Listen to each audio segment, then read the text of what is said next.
All right, everybody, let's start the stream officially.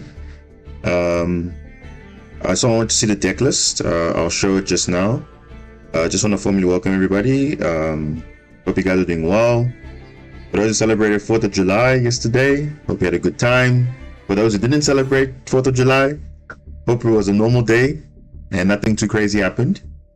Yeah, so I think the build I'm working on right now is a test build, so it's different from the video that I showcased a few days ago. So if you haven't watched it, I recommend you watch it. But yeah, so this is a 60 card build.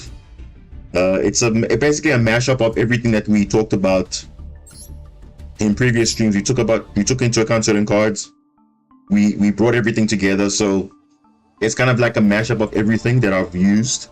Obviously extra deck has not changed basically, but the main deck has changed, so it's really just many ways to get to the same more or less end board. So it's not always the standard, how can I say, the same cards you use different cards to get to the same end board.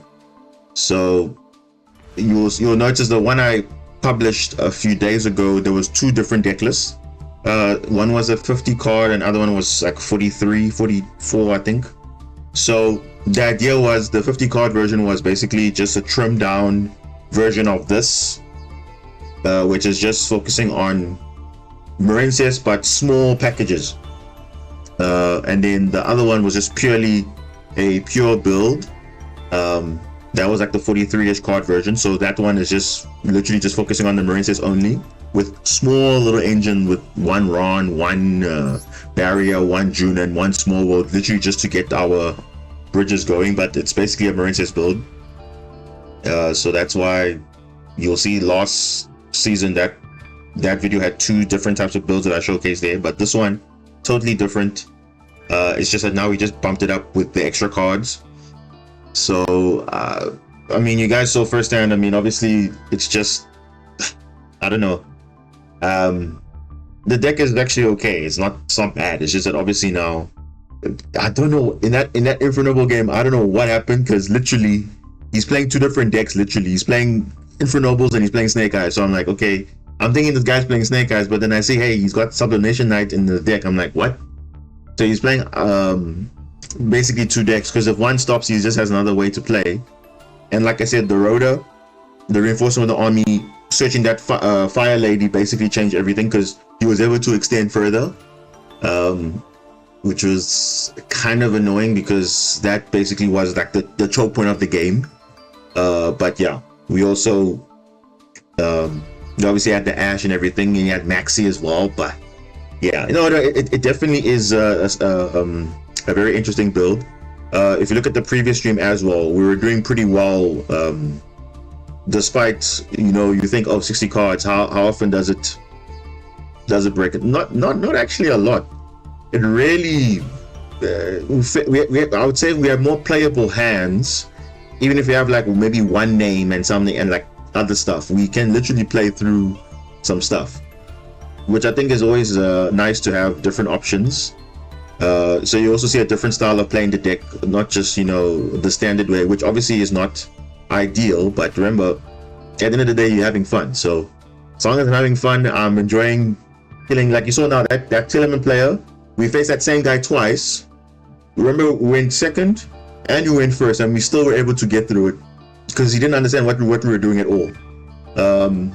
Because a lot of times you come into opponents where they don't understand how the deck works, so you have to capitalize on it. I think that's kind of the element of surprise, because they're not thinking, hey, I'm supposed to stop this board, stop this, stop that, because if you can directly tell me what is the choke point, there really isn't, because it depends what my hand is and whether if I can extend or not. But generally, you can't say for sure, okay, this is a direct choke point, which usually in the past you would say, okay, yeah, this is a choke point. But really, if your hand is like stacked up with like a cracked hand, like you can literally play through most things, which is ideal, because again, we heavily rely on the normal summon in terms of the Marincess combo. But if you have other things like extenders and stuff like that, then you don't really worry about that. And you're pretty much good to go. So that's the flexibility of this build, which I like, because you want to make sure that you try and do you know, your other players before to protect your normal summon, which is obviously what you're trying to do. Will you do a last game? No, it's definitely not the last game of the stream. Definitely not. I think it's just how many games did you face in the casual? I think, let me just check how many games. I think we did about 4. Yeah, we did about 4 games. So we just play. I can play one more before we hit into rank, so I don't mind doing that. But yeah, I mean, I'm so far no complaints at all. It's obviously just now. It's just how the matchup is, whether it's favorable or not. But otherwise, there's no real complaints yet. I've never felt once where the deck felt like, oh, it was giving up. So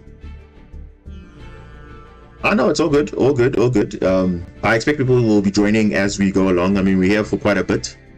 So I know some people start in the middle, they come in the middle, they come at the end. So I'll be streaming for a bit. So yeah, if you, I know you just came just like in the middle of that game, but it wasn't the last game.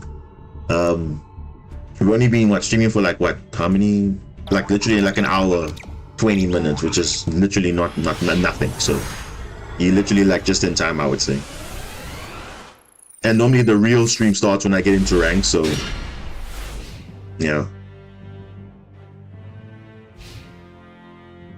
Speaking of playable hands, going second, look at that. Let's see what this well, there we go. This game doesn't count obviously because people are just it's casual match. Obviously people are not taking it that seriously, but I mean, if I had to look what this guy was playing, he's playing Punk, Gold Pride Punk, but I don't think he had the right hand, so he's like, okay, I'm scooping, but I mean that's not really a reflection. So yeah. But yeah, guys, is it the same guy again? I don't think so. Is it the same guy? Oh, it is.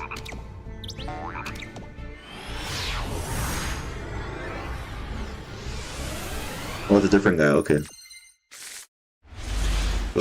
Okay. Somewhat decent, but we don't have a hand trap or a blow breaker, but we have some names, so we can work with it. Oh, it's Snake Eyes. Is the Snake Eye Fire King? Most likely. Let's see.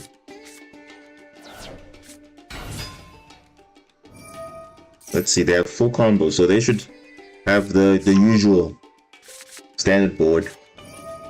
Let's see.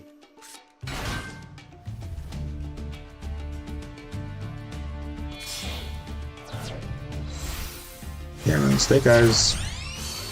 Unfortunately, this deck just keeps getting more powerful over time because as new things get released, they just have so many ways to play through stuff. And that's what I'm saying. Like, as much as Snake Eyes already on its own can play through quite a bit, now when they add other layers to it, it's very difficult to say, okay, this is a real choke point, because just like I was saying now, you try so many times to hand trap them, but you need like a lot of hand traps just to stop them.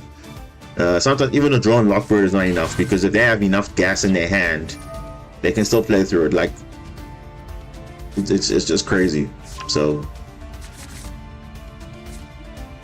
yeah, it's kind of insane, because a deck that just can play like literally can play through like so many things and they still play with one card is like crazy.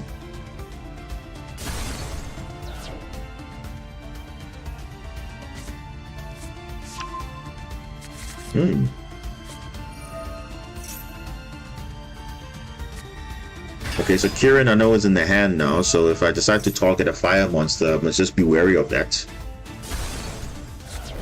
Okay, the Volcanics is gonna summon the original Grurix, yeah.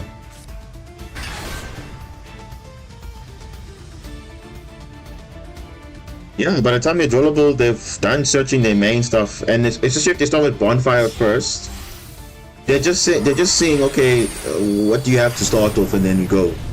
What the? Gigantic Champion Sargass. Regulus. Wait, what machines do they have in the deck though? Oh my goodness. Proxy F Magician. Oh my goodness. You see what I was talking about, guys, where Snake Eyes now is just becoming a engine for everything. Look at that. I'm sure they can do some degenerate thing now. Watch. They're gonna summon something that is just ridiculous. Oh my gosh. Are we gonna get burned or something? Oh, they're just targeting. They want a machine in the grave, so they put the oh wow.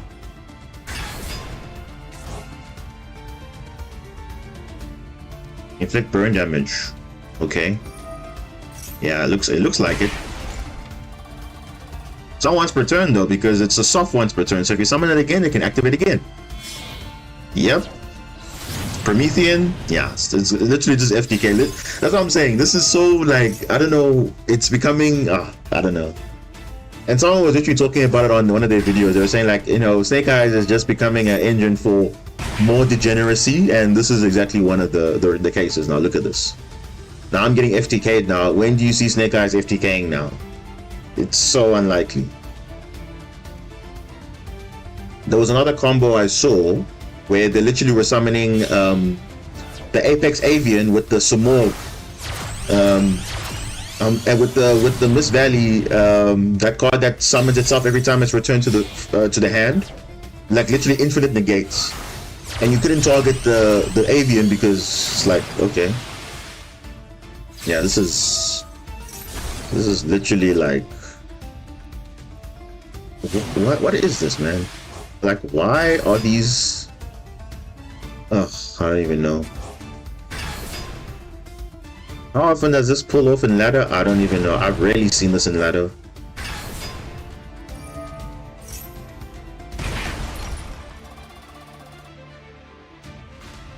Can he do it again?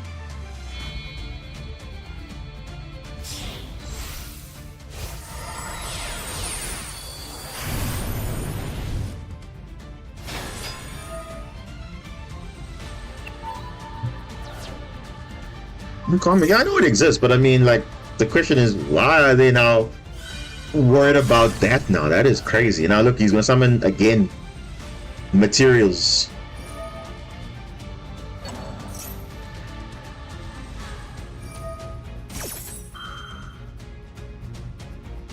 Can he summon the power thing again though?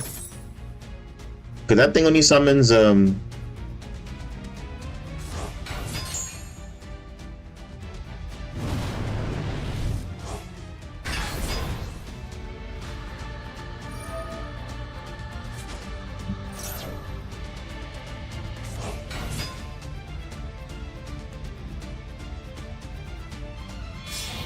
he made Promethean already. Yeah, he did.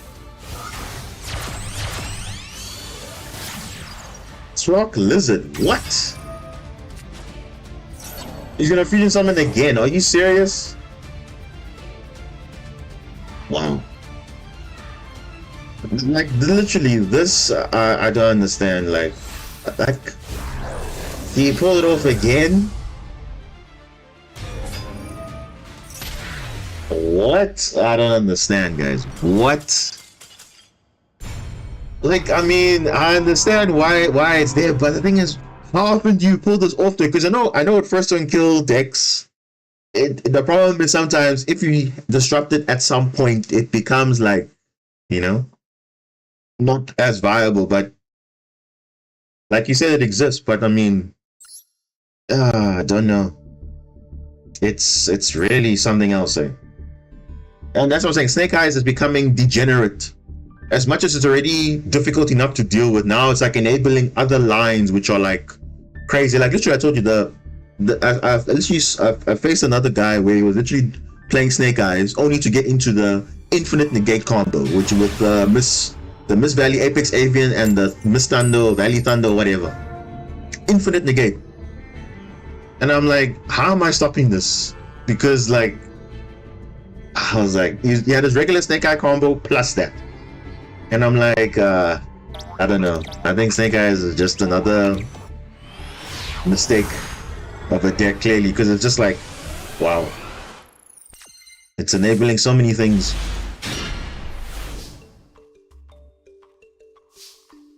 But anyway, I don't. Even it's even so bad that even now, you see why Catapult Turtle was banned, is getting banned now, because it enables now FTKs now, basically. Which is like, okay, everyone's just focusing on that. Just like, whatever, alright.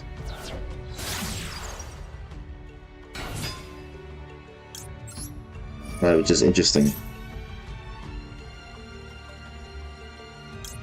What do I have? Yeah.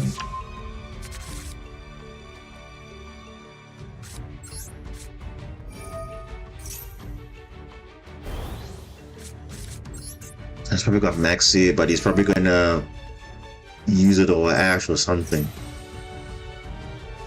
Yeah, it's Maxi, of course. Like, and on top of that, Maxi also is just like, it's still causing issues in this game. Also, like, I don't know.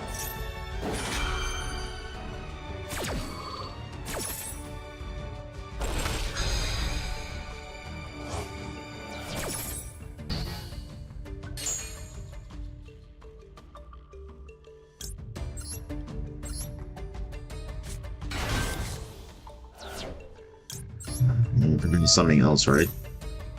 Oh no, it doesn't. Okay, so we can send.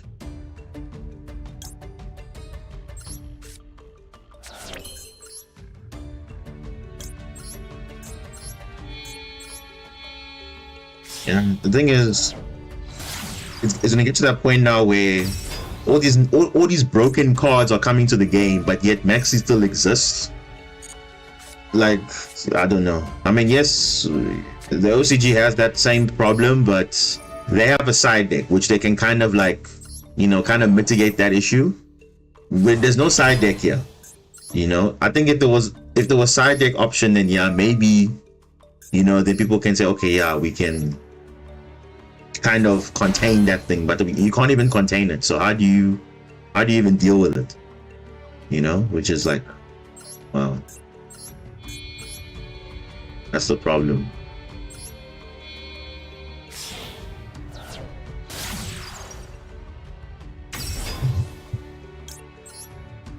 Because you know what's gonna happen every time there's new decks coming. The question to ask is, oh, is it gonna play well? Well, we don't know, because as long as Max is in the game, the people are gonna be playing differently because of that, and not gonna really see the potential of a deck because of that.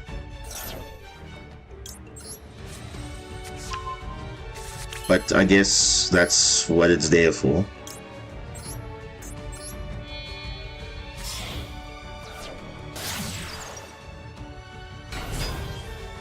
Just get back the blue tank for follow-up. So now do I make you know what I could do? I could make Argonaut unaffected, just to make it, yeah, I think I'll just to make it more valuable, because yeah,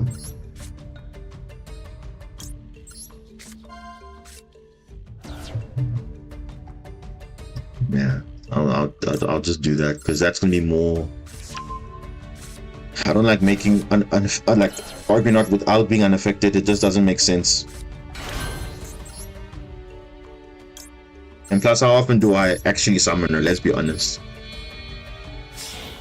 I rarely summon her, so I feel like I'm not really using the full potential of the deck, if you get what I mean. Because what's actually supposed to be doing, making a towers in the form of Argonaut, but that's what the deck is all designed around. But yeah, it's just not. You need like super extension, which is like very unlikely, and you must not get interrupted, because most of the time you're getting interrupted. So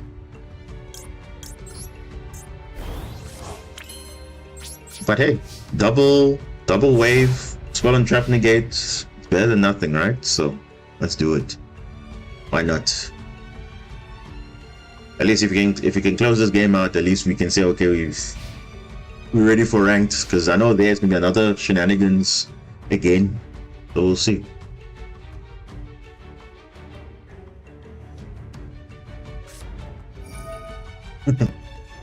Impermanence, wow. Okay. Yeah, that's fun. All right. I mean, the opponent can see with the icon whether it's negated or not. You can. There's normally an icon that shows like you are negated. Remember, the only threat we have to worry about is the field spell. Ooh. Do we negate that? Nah, we don't negate that. We don't negate that. We negate certain points. Even this card here, you want to negate it, but not really. No, I rather wait. Might sound silly, but you rather wait for certain choke points, especially with heroes. You wanna drop them a little bit. Okay, so you see they use the normal summon. So this is where I'm going to get polymerization from here, which is fine. They have to have something else in their hand here. They have to. Yeah. Because this searches polymerization or send a hero from deck to grave. So we stopping both of them effectively. So they're just choosing one.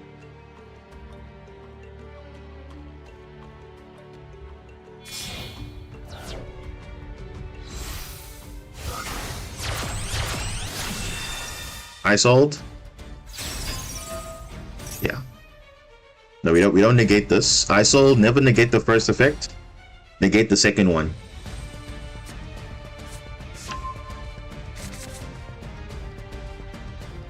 That's true. But to be fair though, if you're playing heroes, I mean, obviously there's the most expensive version and then there's the budget version. I know I was playing the budget version. So, because I like playing pure heroes, like elemental heroes specifically. And obviously that's one of the combos, yeah. He's done. He's got nothing there. Yeah. That's fine. Let's check what version he's playing here. Yeah, it looks like he's playing standard heroes, but without the without the Vision Hero engine, basically. Except for Vision Hero Viron only, but where's the Ferris is not here. That's normally part of the combo. But I guess he's not playing that. So yeah. You're just ahead of the current hero stuff. Yeah, the thing is, heroes now are becoming a little bit degenerate, I would say. But I mean, there are once a very respected deck, but now what's the problem now currently in Master Duel? Everyone is obsessed with stun decks, floodgates, omni negates, like a gazillion disruptions. I don't know, like people are just obsessed with that. I don't even know. And it's like, you know, when the deck is already good, they want to add on top of it. But I don't know. That's the current state of Yu-Gi-Oh right now. In general, not even in Master Duel, that's just everywhere. Like even now, people are doing gimmick puppet lock. They are so obsessed with that. If you're playing a branded, especially, people are doing that now. They don't care about anything else. They're just gonna summon Albion or do some other variant, and then they're just gonna do a gimmick puppet lock because they don't want you to play the game. That's how bad it is. Jones, welcome. I'm doing good. Hope you're doing good as well. Oh, by the way, there's a new event which is Skull Invitation. So we've had these Extreme Duel type events before. We had the Nibiru one, we had the Skill Drain one, and then now this one is Skull Invitation. So this one's quite interesting because both players start with Skull Invitation. So every time a card is sent to the grave, you inflict 300 damage for each card sent. So I actually finished the event already. I use 3 different decks. I use all my water decks. I use Marincess, I use Water Xyz, and I use Water Synchro, which is basically Goaty mashup with every other Synchro variant you can think about, White Aura, whatever. And they were mainly against Fire King and Vanquish Soul, because those ones normally don't care about graveyard too much. So Fire King does, but Vanquish Soul does not. And then I saw people also playing Kashira as well, which makes sense because it's anti-graveyard, and same with Exorcister as well, but that's just from what I've seen. But yeah, it's not a. Is it a fun event? Yes, because in a way, it's like it teaches you to kind of rely on not trying to send a lot of cards to the grave, but also trying to clear your board. So I actually OTK'd my opponent turn 2 with Marincess with all the plays that they were doing. They went first, established their board, and I still was able to go through it. I played against Fire King, the same thing. They're not looking at, hey, Skull Invitation is still there. They're not looking at that. So you just take advantage of them not knowing that, hey, Skull Invitation is there. They're like spamming monsters to the grave. Well, that's it. And normally it taxes link based decks because obviously you want to send a lot of materials to the grave. So it kind of teaches you to play a bit conservative. Don't have to spam a lot of monsters and send cards to the grave because you know that, hey, you're gonna burn yourself. So and you feel it very quickly. So yeah. What else I want to talk about before we head into ranked? Yeah, like I was saying, so the video is out. My season 30 showcase. So basically, those are all the duels that you did not see on stream. Obviously, you would have seen me reach master rank on stream, but the duels before that, there were some you didn't see. So that was basically the best duels that you saw there. So I see now it seems like you guys enjoyed it. From looking at the analytics, you guys are enjoying that video. So I do appreciate everyone who has watched it. Yeah, I definitely like the Tillerman duel. And I'm sure you guys were wondering, like, geez, that duel was crazy, right? Because the guy literally had like 30,000 attack, Psychic Game Punisher, and then literally I was saved because of Spring Girl's mill effect. I was like, whoa, crazy. So when I did the first time, I'm like, wait, this is a way to kind of dodge this, just to stall time basically. And then I was like, okay, let me just try and get this resolved, and then I did that and it worked. So that was a crazy duel. But yeah, all the other duels were also insane. The branded game, you guys, if you guys saw that branded duel, I think that was the most interesting duels I had, because yes, the guy set up turn 1, but they literally set a full board turn 2, and I used the lanterns without even doing like normal stuff. I just didn't even spam a lot. I just summoned Crystal Heart, two water monsters, and obviously Zelantis is unaffected because it was summoned with Crystal Heart. So the guy didn't even know. Then when I activate to banish his entire field, he's like, oh, all gone. And then I carry on playing, and he's like, and just scooped straight away. He didn't even bother like staying on, because he literally committed his entire board thinking that he was good, but he was not. So I was like, that was just actually funny. That's why I had to put that in there, because damn, that was funny. Yeah. I'm playing with ratios, more board breakers, slightly less draw power, but still, yeah, I think as much as hand traps are kind of good, I still feel like board breakers are kind of nice. Because, like, for example, Dark Ruler against some decks does very well. The Droplet does very well as well too. Thrust into Evenly or Thrust into Talents, it just comes up. You know, hand traps, I mean, yes, they work to an extent, but most people can play through hand traps, so it doesn't really help you much. But board breakers plus hand traps, ooh, very nice. So if you have hand traps turn 1, let's say if you're going second, hand traps turn 1, and then you have a board breaker turn 2, very good. But obviously board breakers suck if you're going first. But that's where hand traps come in. So I think that's how I would see it. If you're going first, you want to have hand traps when you're going turn 2, because obviously going first, you're going to establish your board, and then obviously back it up with some hand traps. So you have disruptions, and then you have follow-up as well. But if you're going second, you want to have the opposite. You want to have hand traps if you're going second on the first turn, and then on your turn 1, which is turn 2, you have also board breakers to complement that. So yeah, I definitely agree with that as well. Card limits, draw power for going first, and then obviously droplet for going first, or set for, yeah, definitely, because again, it adds to your board as well as another layer of disruption, which is nice. So you obviously use the draw power to get as much hand trap / disruption as well, but if you have board breakers and stuff in your hand turn 1, it's not really good. So yeah, I mean, cross out, you can argue, is a disruption, but for me, cross out is not really, like, unless you know what your opponent is playing, then you can set cross out. But I normally don't set cross out because it's limited to 1. It's not like you have another copy in your deck somewhere, so you want to use that cross out wisely. So I like to keep it in my hand, because in case I'm either playing through a board or establishing my board, I want to make sure I have that in my hand. If I set it, I'm screwing myself. So yeah, that's normally what's happening there. But yeah, let's continue where we left off. We were in Diamond 4, and then for some reason we just had like a crazy losing streak for some reason, because we just had like these unfavorable matchups. Not that our hands were bad, but we just got literally unfavorable matchups. Like we were at one point like okay, and then later on we were just like getting blindsided completely. With Fiendsmith decks have less choke points, so I rather use Dogwood for anti. Yeah, the thing is, the Fiendsmith cards are disgusting. Like when I mean disgusting, like that is, you know, is Dear Bellstar. That's Dear Bellstar 2.0 basically. Like that thing is just, it's turboing out so many combos.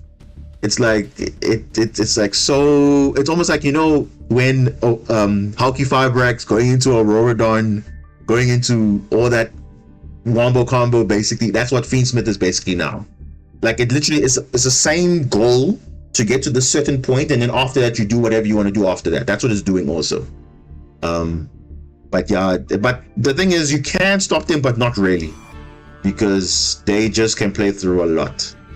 And remember, the Fiendsmith is just the engine. You have to look at what are they playing it with. Is it Fiendsmith Snake Eye? Is it Fiendsmith Yubel? Yubel is coming in the game soon. That's going to be interesting. Is it Fiendsmith Unchained? Is it Fiendsmith whatever? There's Fiendsmith everything. That's the new engine of the month. Basically, everyone is like hyping that engine, and I can see why, because it's like literally giving you so much value. And here's the interesting part about that engine: there's no restrictions.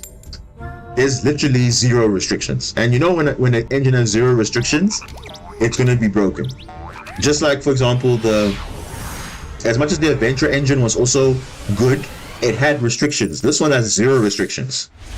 0, which is like, you know, which is scary. Because you think, oh, Light Fiends, you don't have access to Light Fiends. No, that's fine. 2 effect monsters all you need, and then you got your full engine online.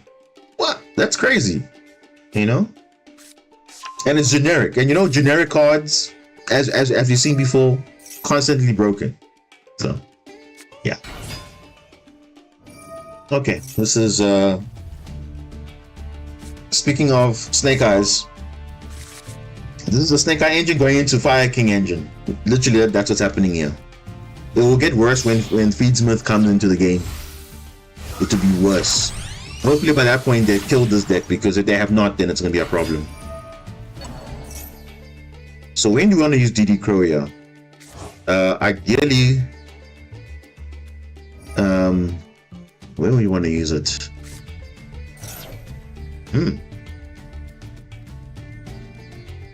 Let's see what they do first. Okay, they can just send. They can send this, so no point DD crowing this, because they can just send it again. So that's fine. And then going on to the Ponyx, and then that literally it.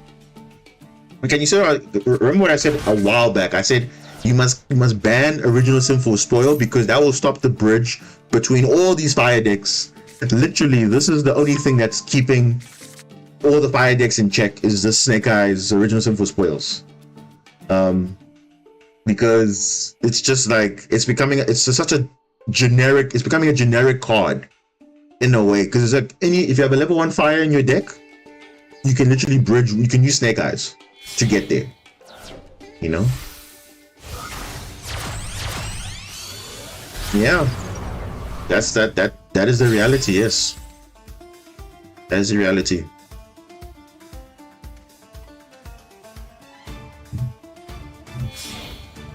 Yeah, that's OCG for you.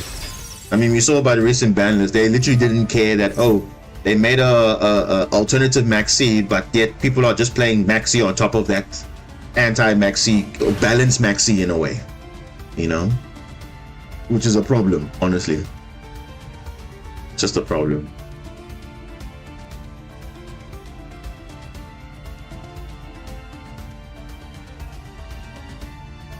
Wait, you didn't go Flamebird, what's going on here? Did he mess up his combo somewhere? Or he's just trolling or what? Under whale?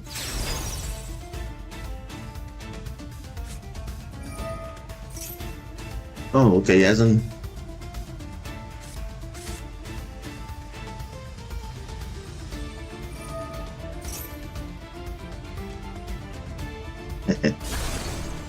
Oh, there's a flame birch. Okay, yeah, so it was in the hand the whole time. Okay. I was wondering, like, what? Why is it not, why did he not summon it? So he had it in his hand. Well, that's fine.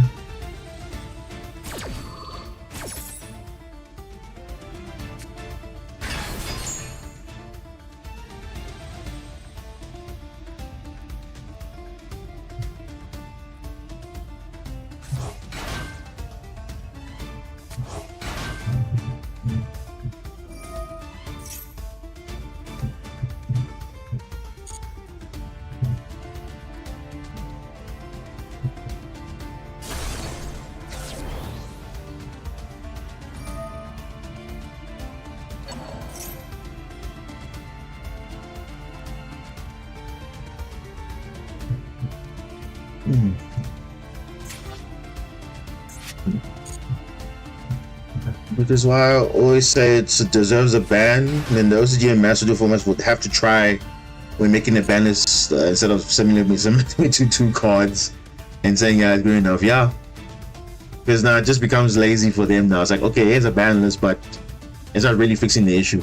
At least TCG, you can see they're trying to, you know, kind of balance the game, but just getting rid of all these problem cards slowly but surely. But yeah, I think they know also, like, to make it healthy for the game itself, they also can see, no, but certain cards cannot exist, so they need to get rid of it. But sometimes we question, they should have hit the right cards, but they don't. But at least they're aggressive to say, okay, this must go. I think that's what OCG needs. A ban list that says, hey, we need to pay attention here. We're not taking nonsense anymore. Yo, what is this guy doing, bro? I don't even know what is happening. You see, that's the thing with this deck. You don't even know what is going on with this deck. What do they want to do? Oh.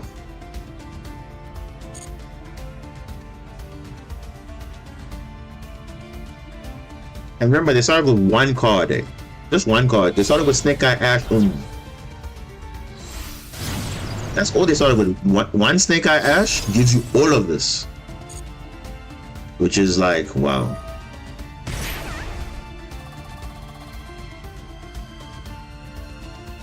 Or even differently, but at least they're in the right direction, at least. Like, they're actually acknowledging, no, okay, these cards are a problem, let's get rid of them. You know, because it's not healthy for their format, specifically. Like, for them, for example, them banning Maxi was actually a sign of, okay, we don't like this thing of being degenerate, because now it's like, there's no incentive for you to play the game if someone's just having a full board plus Maxi on top of it. I mean, how do you, and you're just like, okay, cool, next game, done, you know? Where's the fun in that, you know? So at least for them, they kind of fixed their game a little bit, but not really. But the problem with TCG, which I don't like, their ban lists are kind of decent, but at the same time, they're also not benefiting the consumers, because the cards are making them so expensive. The good decks, that is, they're so expensive, you know? And it's like, why are they making these decks so expensive? Oh my gosh, look at this. On top of all of this, now I must play through Maxi. Okay, great. Great.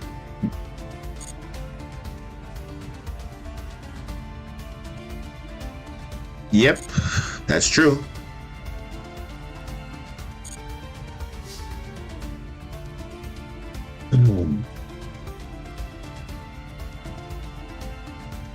Okay, let's see what we can do here. What is this? Okay, let's check for something.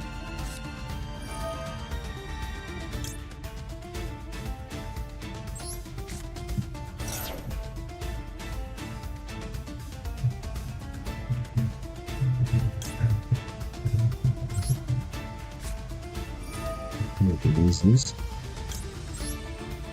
And then yeah, let's just use that.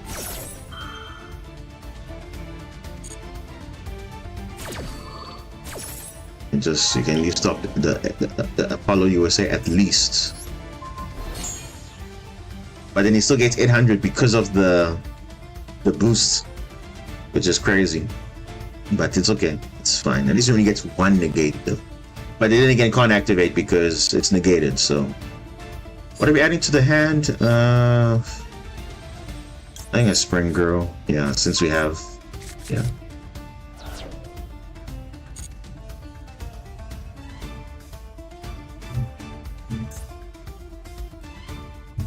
Okay, so we can bait out that Promethean. Let's bait out that Promethean.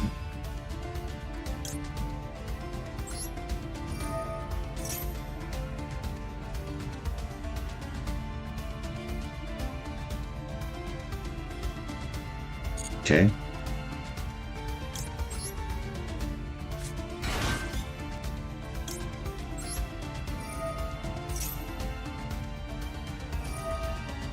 Okay, using it early. Okay.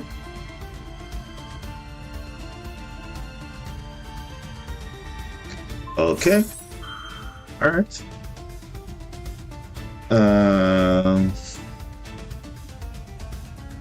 Do I allow it though? What did he target? He targeted the Ambler Whale. Okay, that's fine. That's fine because we can banish the Masquerina. That's fine. We can banish the Masquerina. That's fine. That's fine. We can deal with that. Yeah. Let's put this in there. In case there's a Curin or something there, we can deal with that. Yeah, I think this is the right call here. Oh, actually, no, you can't even summon Masquerina because Promethean's on the field. So what we need to do is get rid of the what is this called? The Garunix. He kind of messed up his own combo a little bit. I don't know.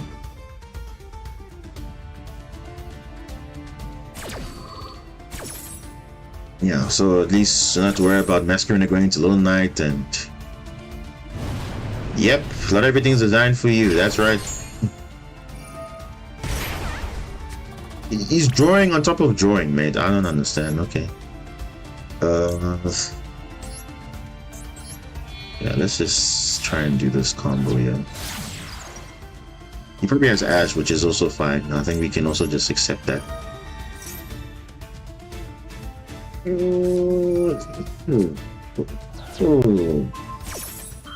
Okay, Vela. Interesting.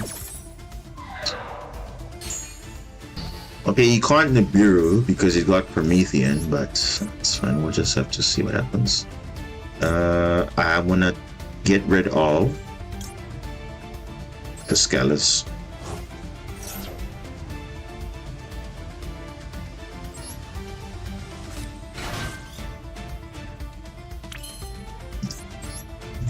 He probably has something.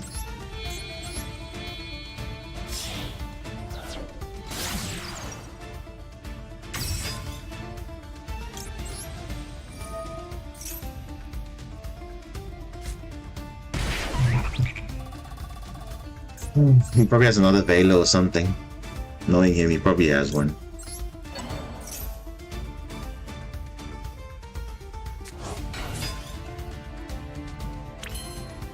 Yeah. And I'm trying to play the game normally, but the thing is, he's just getting advantage after advantage after advantage, and that's just how it is. Because even if I try and clear his board, he's still gonna have a crazy follow-up afterwards. Like, I'm sure he has a Kieran in his hand at some point, and then it's just a matter of when. It's just a matter of when.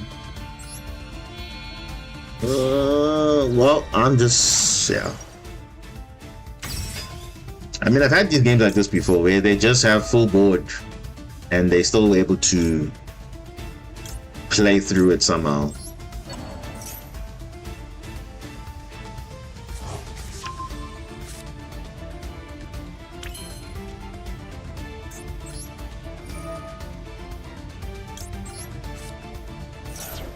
He's Half Blossom. No, he doesn't have. Okay.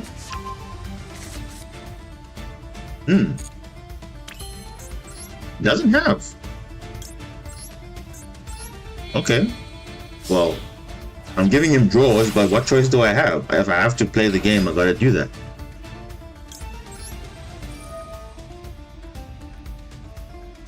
Yeah, it's just unfortunate because, like you said, card limits, we have to use a lot of resources to climb, where they just have summon one card that does literally everything for them, which is crazy. You know, and people are saying this card is broken. It's not. Core enemy, that is. It really isn't.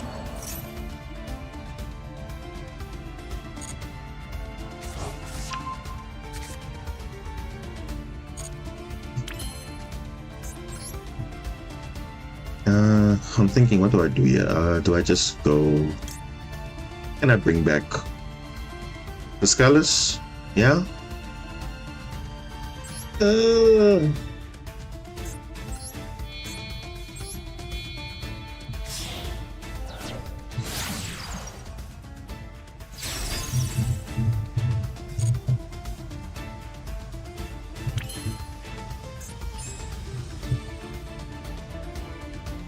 That's unusable for them, of course.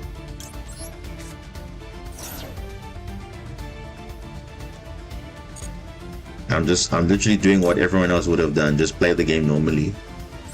But yeah, we'll see what happens.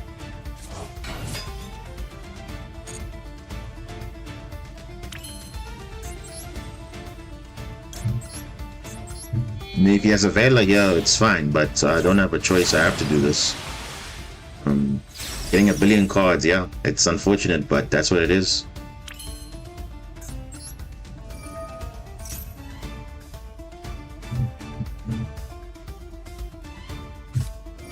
There's a Vela, and it's there. I mean, clearly, you got like a full board of. I'm not even surprised you have a second Vela there. I'm not surprised at all. What can I do here? I can do battle, yeah, but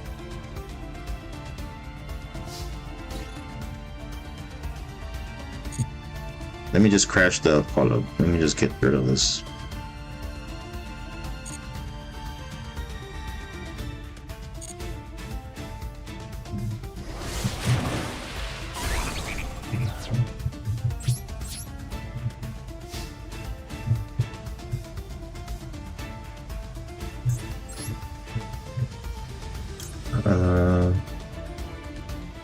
Do I go Crystal Heart? At least Crystal Heart will be unaffected by monster effects, at least.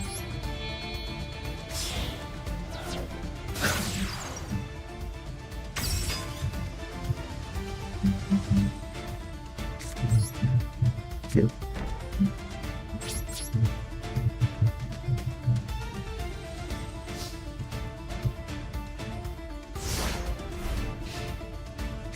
Lab and Monica purely not to get FTK by Maxi, as yeah, I mean it's and I don't blame you for playing those decks because if they don't care about Maxi that much. So the same with guys who play Flaunderies, I don't blame them, but that's just what the state of the game is right now, you know. Ish, now you see if I imperm these, they're just gonna get Kieran, so I don't even know anymore. Like what do I even do? Because they probably have a Kieran in their hand. What are the chances? I mean, they literally have like the entire deck in their hand. I'm not surprised they don't have a Kieran. They probably do, because I don't see it here in the grave.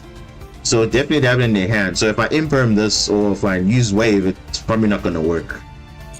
So let's wait for something that is not a, yeah, not a Kieran at least.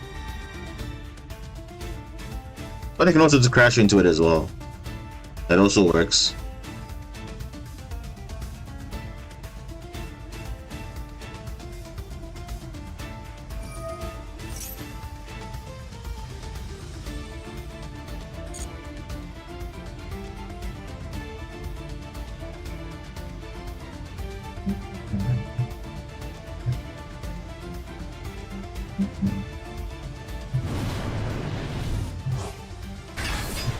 Bird. Yeah.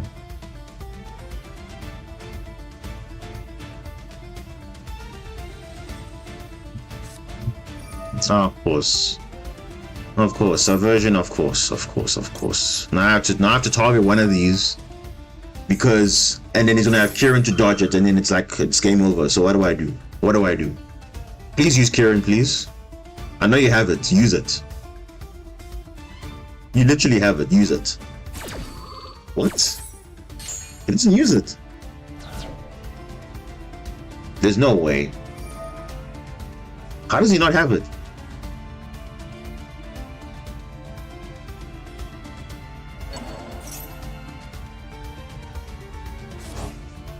Okay, that's smart because I can only control one.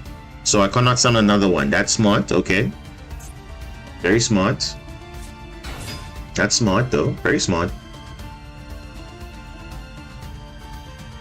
But this should be game anyway.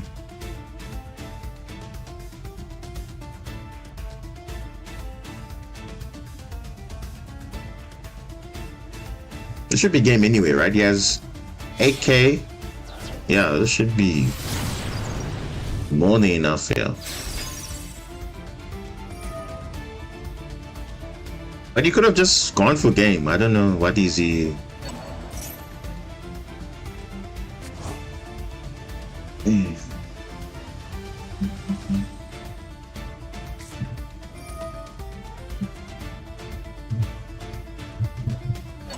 What about the grave on Spring Girl? What is this guy? Ugh, really? No, man. What is this guy doing, man? Come on. There's nothing. There's no threat there. What are you doing? There's no threat. What is this guy? I don't understand what this guy's doing. He's winning the game anyway.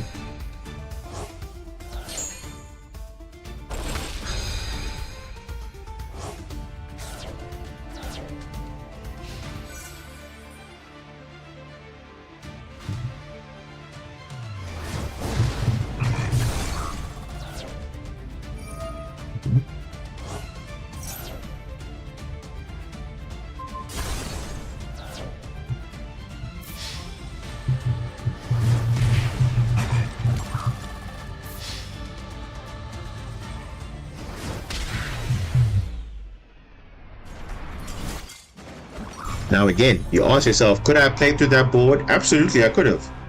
Because as you guys saw there, I played through it normally, like correctly. But obviously, if he has Maxi in his hand, he obviously has hand traps he can draw, which is fine.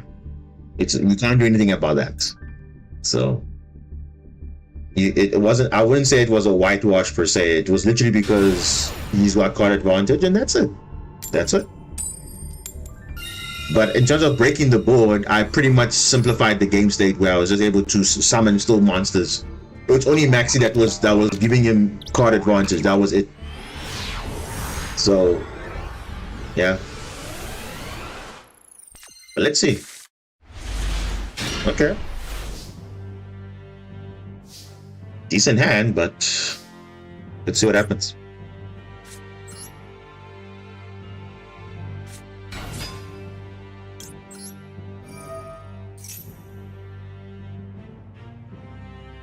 It's Imperm or Velo.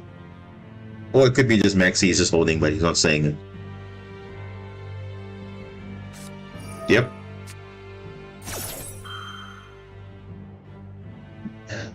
Maxi again. Well, okay.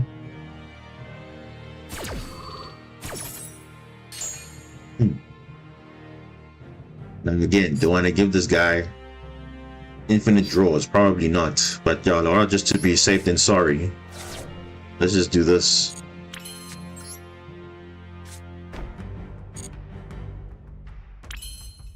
Yeah, yeah.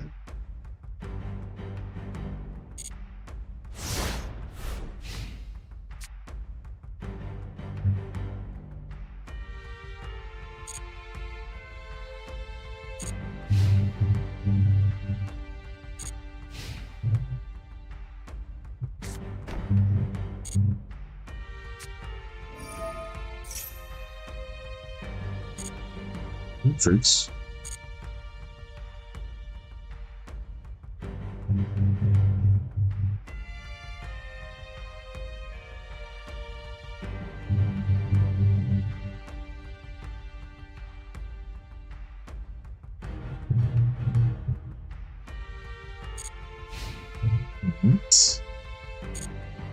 They drew no monster? Are you what?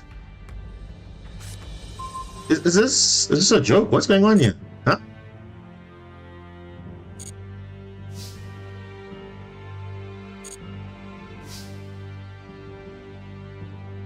Huh?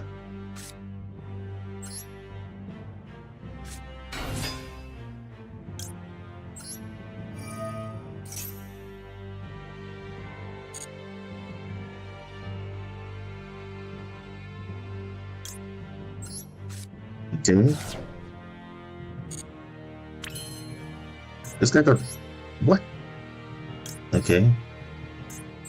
Let me try and do something here. I don't know what I'm doing, but let's see. He drew something? I'm trying to understand what he didn't draw. Why? No monsters, but he had all this? I don't understand. Maybe he has call by or something, or I don't know. Hmm?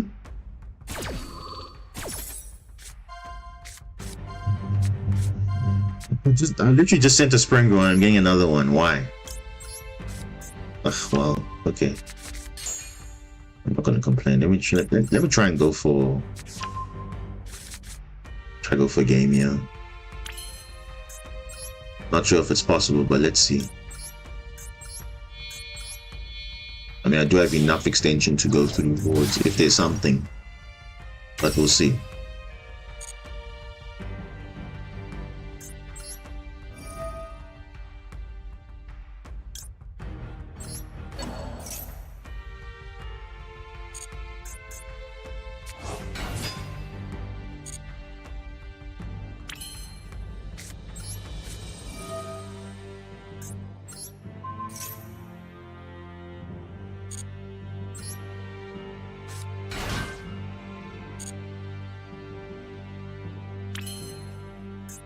If it's the Roman comic canon, I'll be very shocked if it is that.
What does this guy have? Because he's not. He's just prompting something. I don't know what he has. But I'm just trying to go through the board. I don't even know.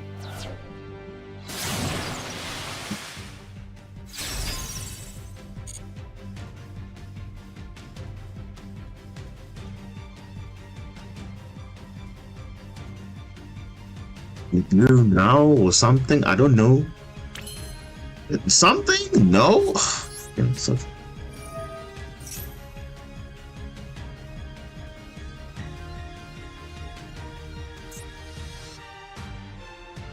More summon.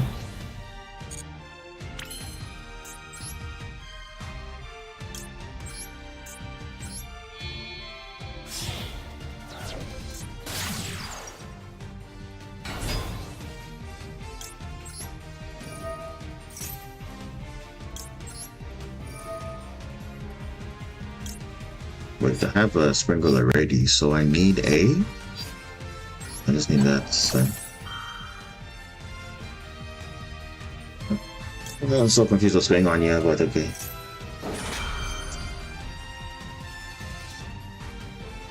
What is this thing prompting? Is it the bureau or what is that? I don't know what that is, because it's like nothing is prompting. Hello?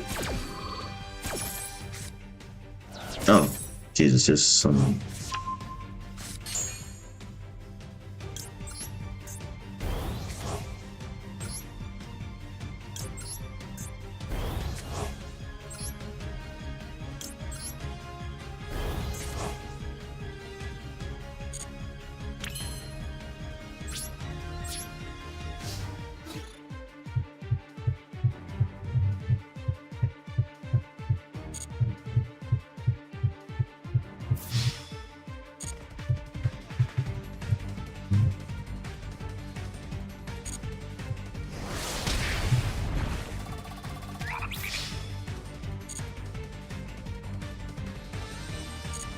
What is this guy having? I don't understand.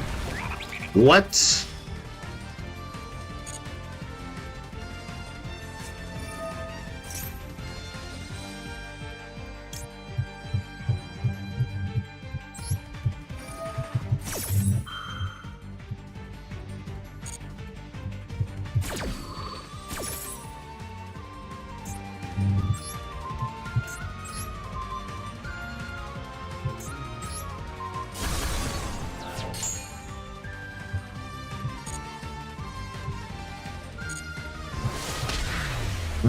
I'm so confused. Why did he wait so long for that?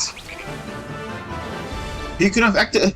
I don't understand, but okay. I'm not complaining. I'm not gonna complain about that.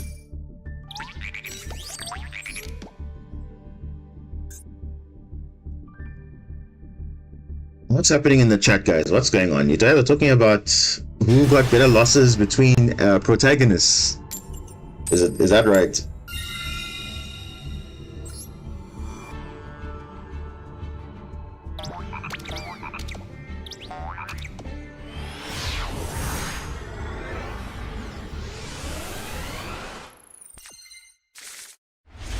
Ooh. Okay. Okay. Okay. Okay. First things first. Let's start off with this. Oh my goodness, there is no disruption.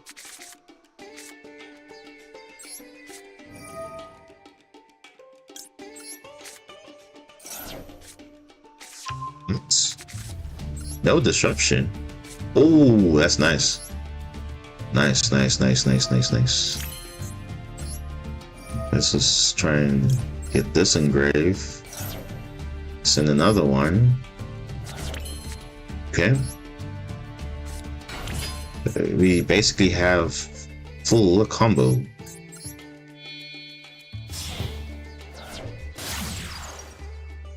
Actually, we'll have more than full combo. Whoa. Okay, hold up.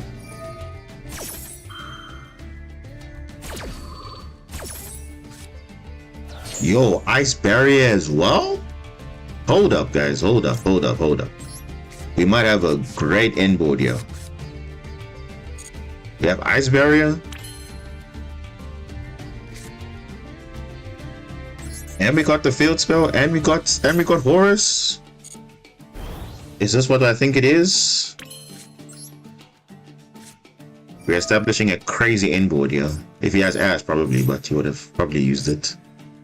No Ash. What?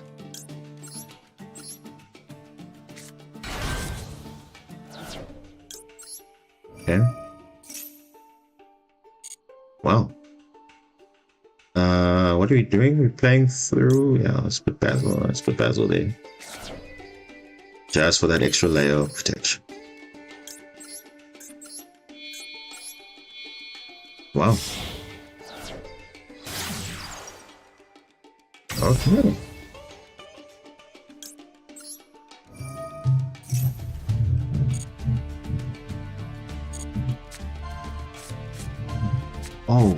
Oh, wave as well. What is the game telling me? Uh-oh. What is the game saying? I'm gonna go with a full crazy board here. Is it not? Yeah, I think I am.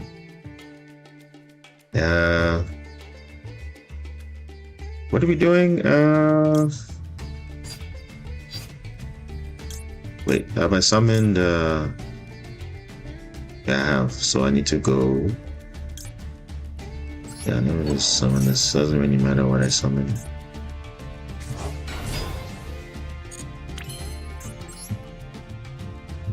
They're gonna go this.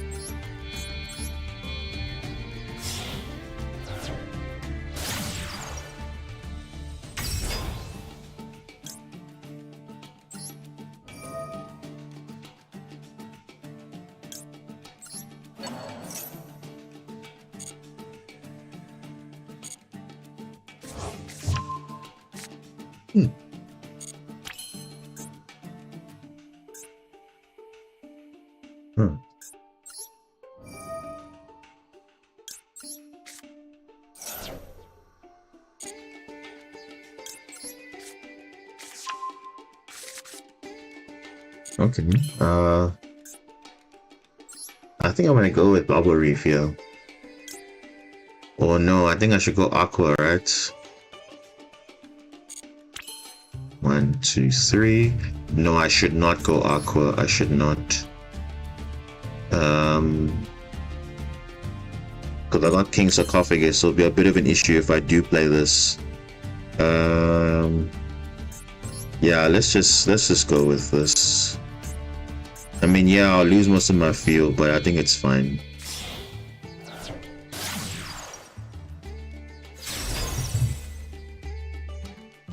Yeah, I'm not even gonna equip. This is crazy.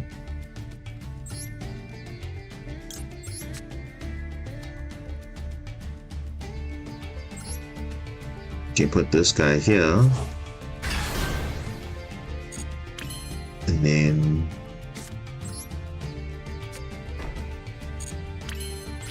yeah, they go Ice Barrier for next turn, so that'll be good.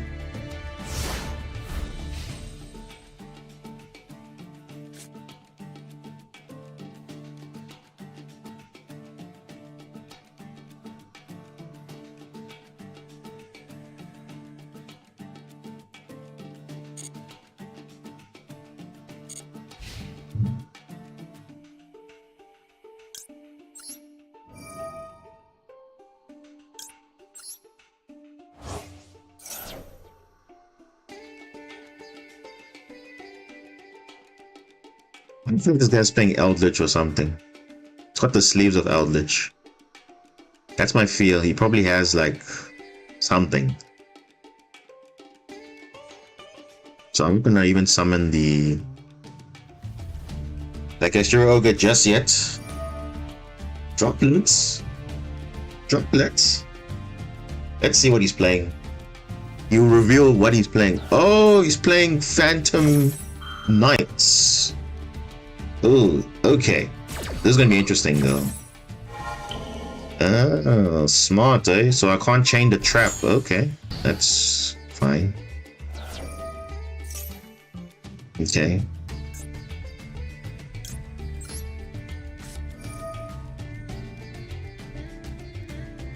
Let's wait, because he might think I'm gonna use it, but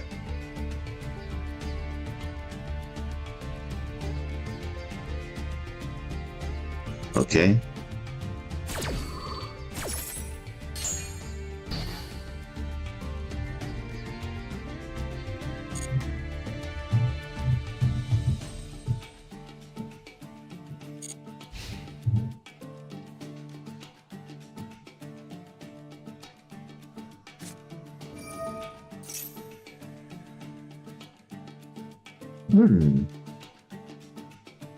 Horus with Horus, eh? Okay, interesting. Very interesting. Very interesting, actually. So let me use this now. It probably has something in his hand. No? Okay.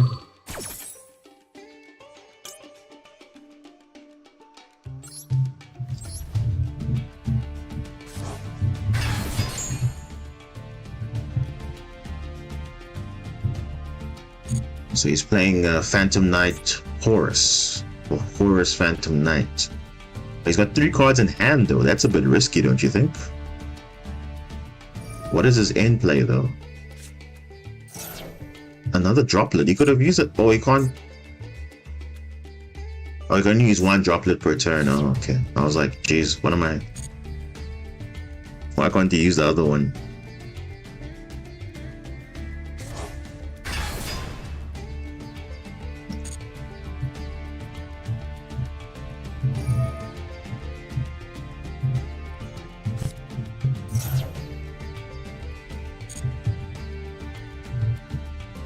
Okay. All right.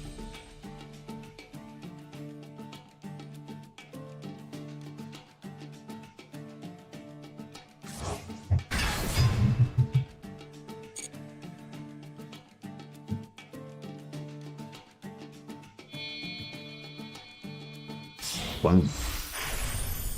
He's risking all of this one play. Okay. Let's see.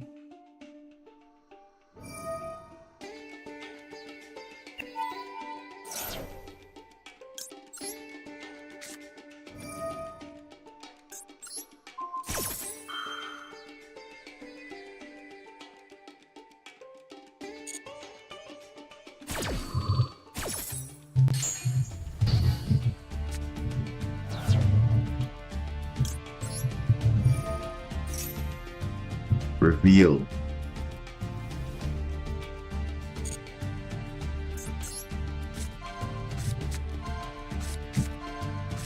Ah, adventurer. Are you not limited? Yes, you are. Okay. Getting rid of you. There's only 1 copy of you left now in the deck.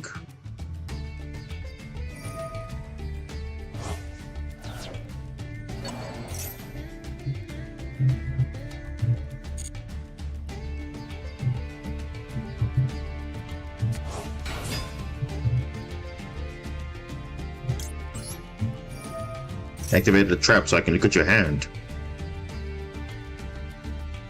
Better be a hand trap or something, because that card is gone.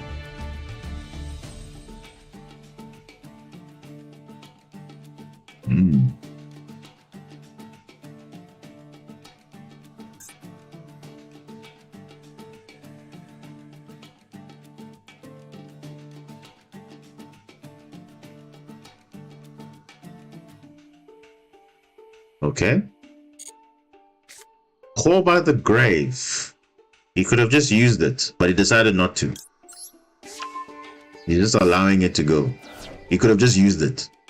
Literally could have chained to something to get rid of something, but decided not to. Okay. Maybe go into SP or something. Dark? What do I have that's a dark monster? Oh. Oh, I see. He's gonna go into... He's gonna steal my Imseti. He'll be very disappointed though. No, thank you.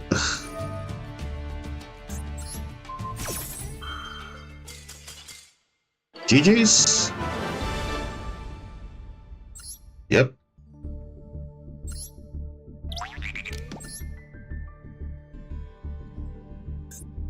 Yeah, make sure you have all fronts covered. And I made sure I had all fronts covered, so why not?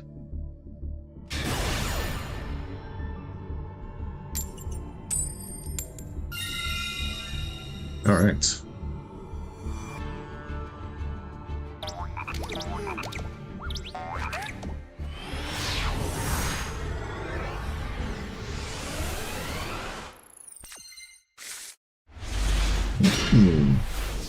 Okay. There's a hand here. Probably has Maxi, most likely. I can't wait till people get tired of horrors. To be honest, I think it will not go away anytime soon. It's such a... It's way too splashable not to play it. I mean, even I'm playing it. So what does that tell you?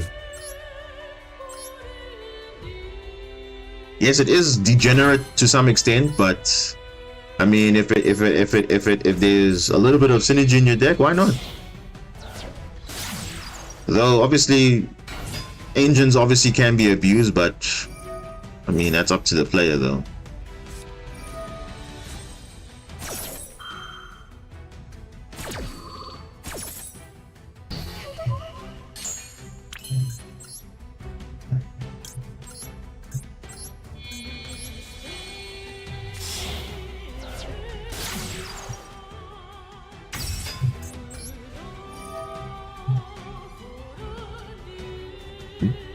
It is weak to Ash, that's true.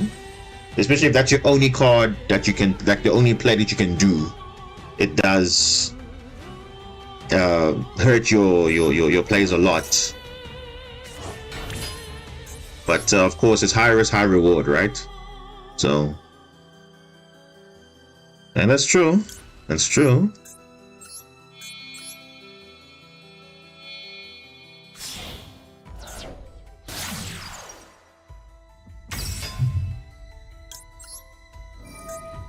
Okay, so I'm gonna add this one.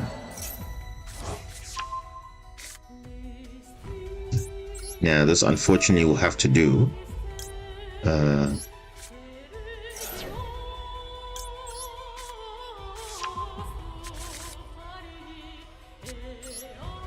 Yeah, I mean, sometimes not so lucky. That's why you have to try. That's why you see, for me, I also took that step of, okay, might as well let's try and see if it does work. Because obviously, if it doesn't work, it doesn't work. But hey, I can see why it's good. You know, you can't fault that something is very splashable. So,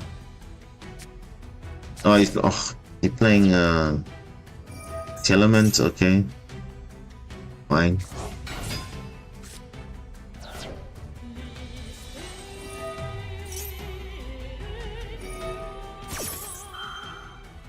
Actually, you know what?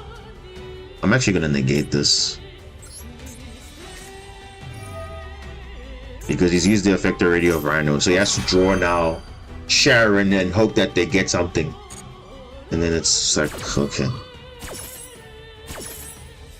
And there's no more Salik in the matchup now, so. Unless he has a Scream already or something, I'm not sure. Let me see, did you just got something nice here? Ah, Shuffler, of course. Of course, a Shuffler. Wow, what are the odds?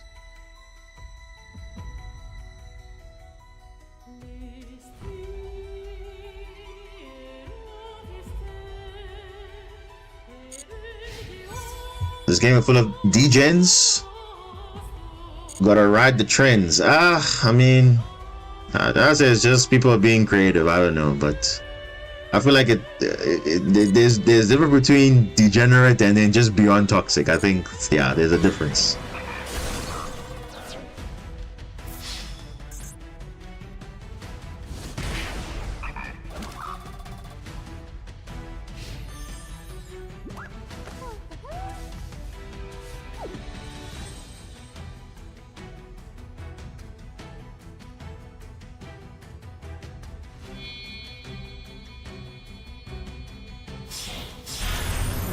Time Thief Duel.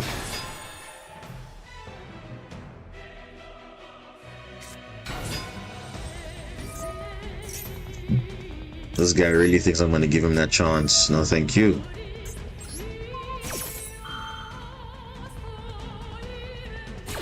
No. Now I could have waited for my turn, but the thing is, I don't want to give him this ridiculous advantage. He must rely on that fusion that he wants to do. Yeah, that's fine. You can fuse. You don't have a choice, really. Yeah, just fuse. It's fine.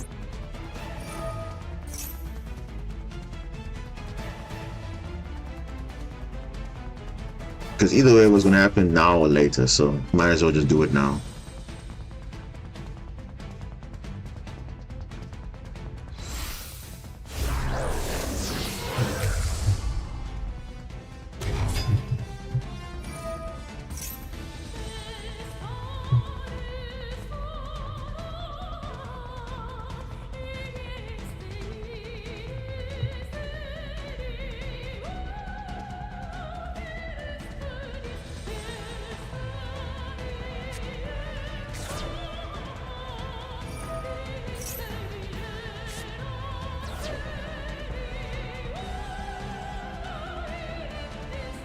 Ooh, he already used the Harvness. That's unfortunate. Ish. No, he hasn't. Why didn't he activate this card though? Why didn't he?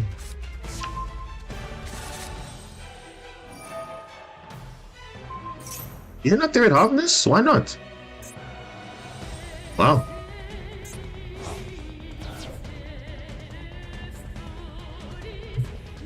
Using the shuffler now. Okay.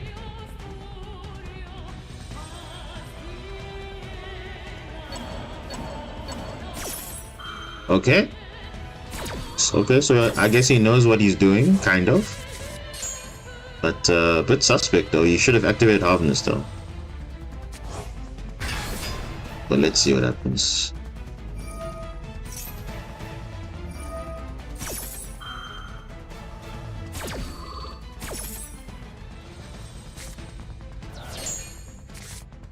Oh my gosh, look at this, man. What is this? What? He's not lucky with these mills. What's going on?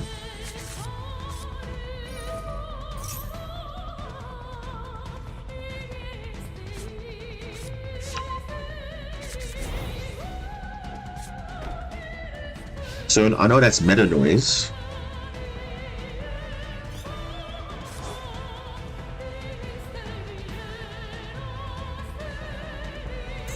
Literally, like look at the mills he just got. But then again, he's got like all these he's got all his Rona hearts in the the negator. What are you doing? Oh my goodness, anyway.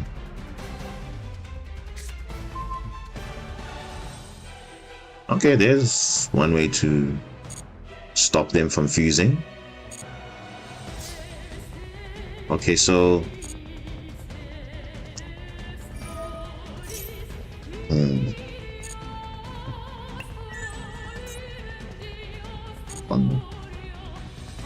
that would be nice for next turn.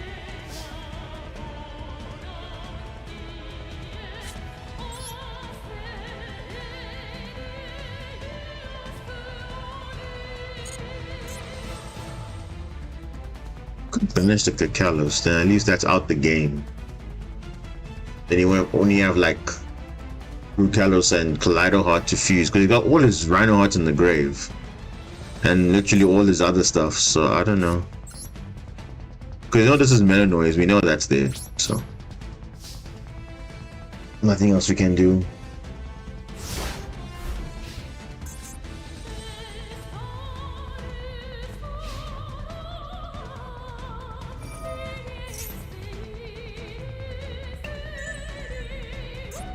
Next C, oh wow.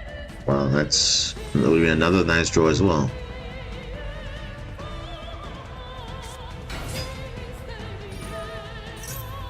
Oh, he has exact lethal. Oh my goodness, are you serious? Oh goodness, why do I even bother? He's got lethal anyway. If I stop this, he's got exact. Look at this. He's got 6700. He's got exact. So I might as well just let it through because honestly, he's just being gifted by these mills. I don't understand. Ugh.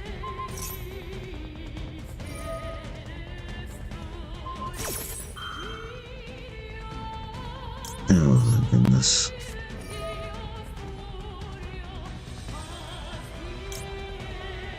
I mean, this doesn't even matter. He's got game anyway because of the luck of the mills. Oh, jeez.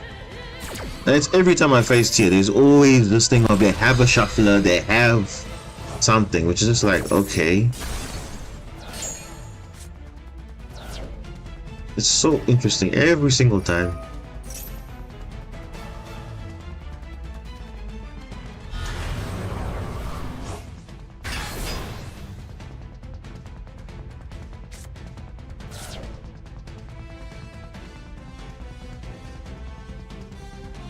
And the game's literally over. Let me look at that.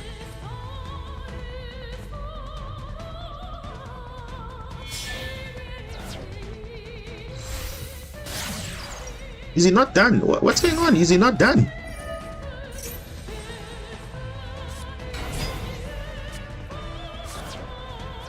Oh my goodness.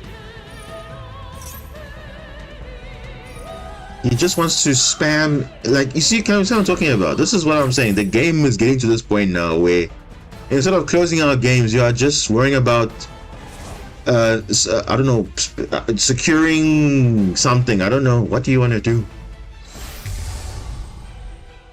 Because now you're playing into Nib now, basically. How are you going to play around Nib if I had a Nibiru here? Look at this. He's just going to summon Baron de Fleur, but what if Nibiru would have been live at this point? Like, he's literally summoned 5 times. So now if he gets nibbed, it's a problem for him now.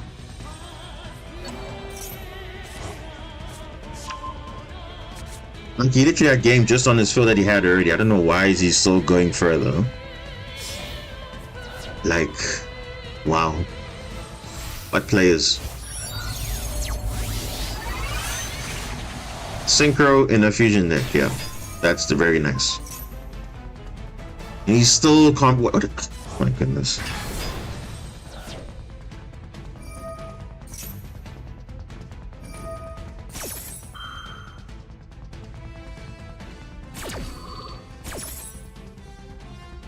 I know it's terrible, but I'm just saying, like, it potentially could have changed the duel a little bit.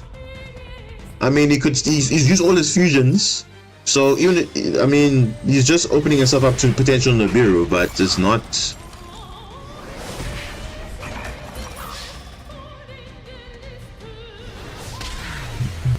Yeah, the thing is, I'm not a person that just scoops because, like, just because I want to scoop. That's not how I roll. You know. But you're saying that's normal? Is that normal for them to just? You can see this clear as day. Are you saying he's normal? I'm not, because I'm not scooping. That doesn't make sense. And it's not the first time I've seen that. Go look at my past streams. You've seen a lot of guys do that. Even though they have clear lethal, they still go full board, establishing something. I don't know. Because I can be here all night. Honestly, I'm not like rushing to go anywhere. So I'm not in a rush.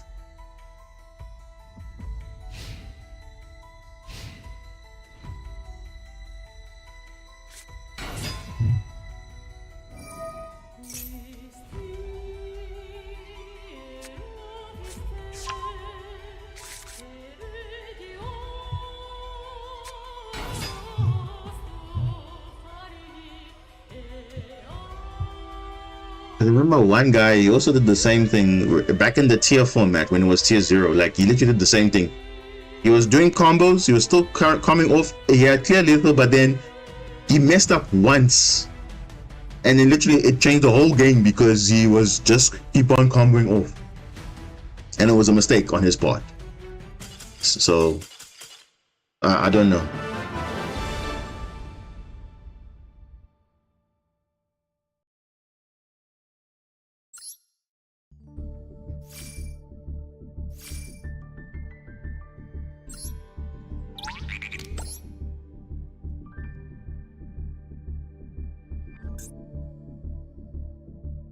So sometimes, I mean, it's not to say that, okay, the guys are not allowed to do it, but it's that, I mean, logically, some of them are just doing a little bit too much, I think.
Back down spider to add the trap. So you banish the trap, then you won't get anything. Okay, that works for me.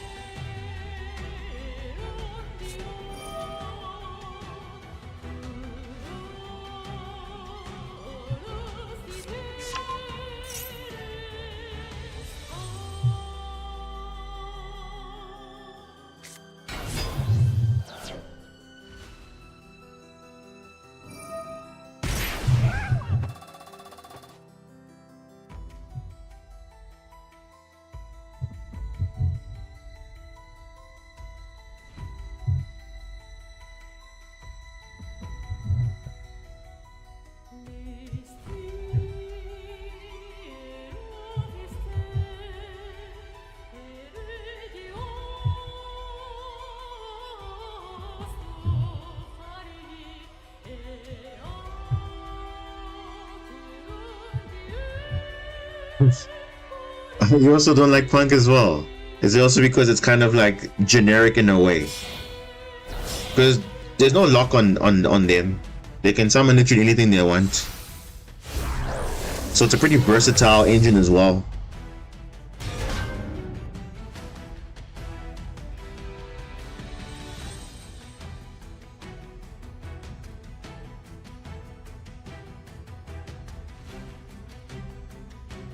But I won't lie, their artwork is pretty nice.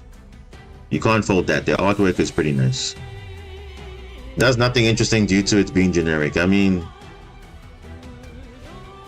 it's the same like Snake Eyes. They don't really do anything. They just summon Flamebird on its own. But because of Link monsters that are generic, they can do a lot. But it's the same thing with them also. They also kind of basically do nothing. Because what is Snake Eyes without Promethean, without Link Kariba, without SP, without all those very generic monsters, you know?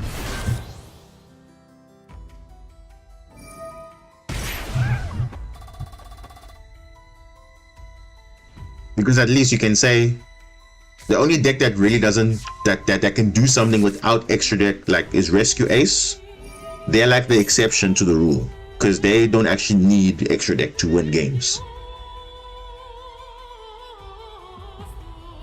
Because that's like for them like the grind game in the later duels. They're gonna use their extra deck because their main deck is more than capable of doing things. Yeah, Chaos Ruler was a thing.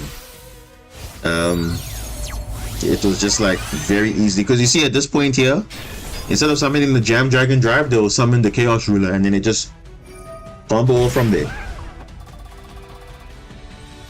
They were decking you out, really?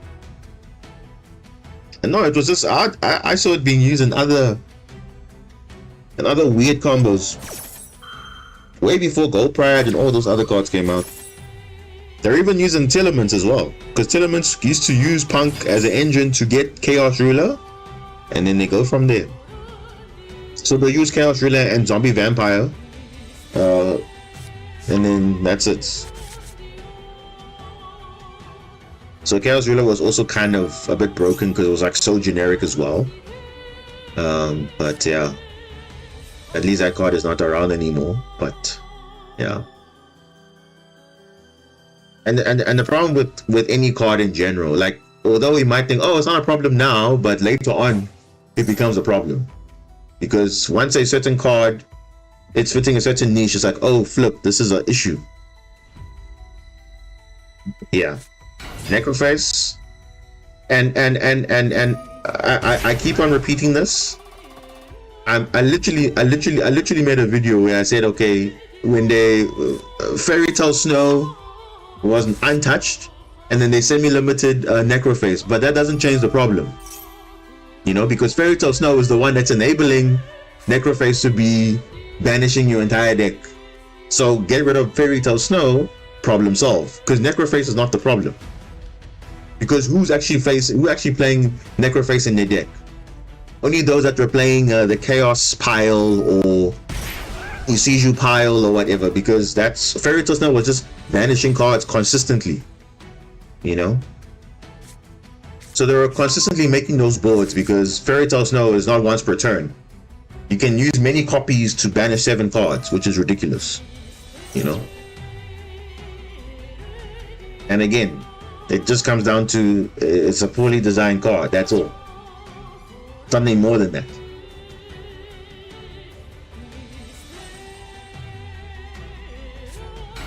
But then someone said no because it can be counted, so it should not be banned. I'm like, that's not the point. Then the whole ban list is defeating the purpose, because every card there could have been outed.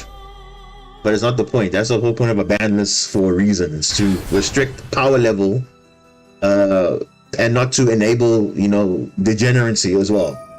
Exactly, not once per chain anyway. You can literally chain Fairy Tale Snow to Fairy Tale Snow, which is ridiculous.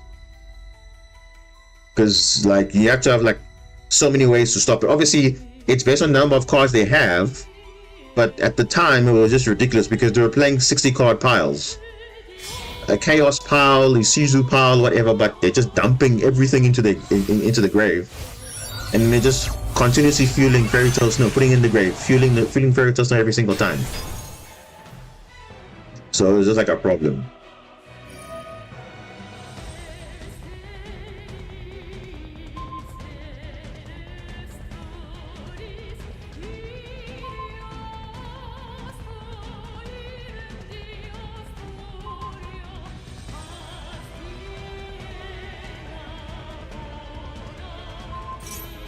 Oh. Jeez, it's a lot of targets, okay. So I think everything goes to the hand, yep. Basically I have a new hand again. That's crazy. It's like I never had a turn. That's nuts. Does he have enough for lethal though? No, that's not enough. That's only like six point something, is it not?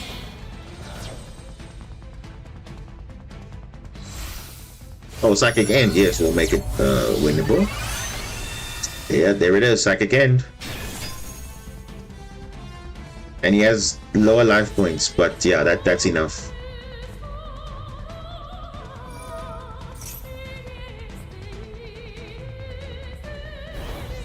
Yeah.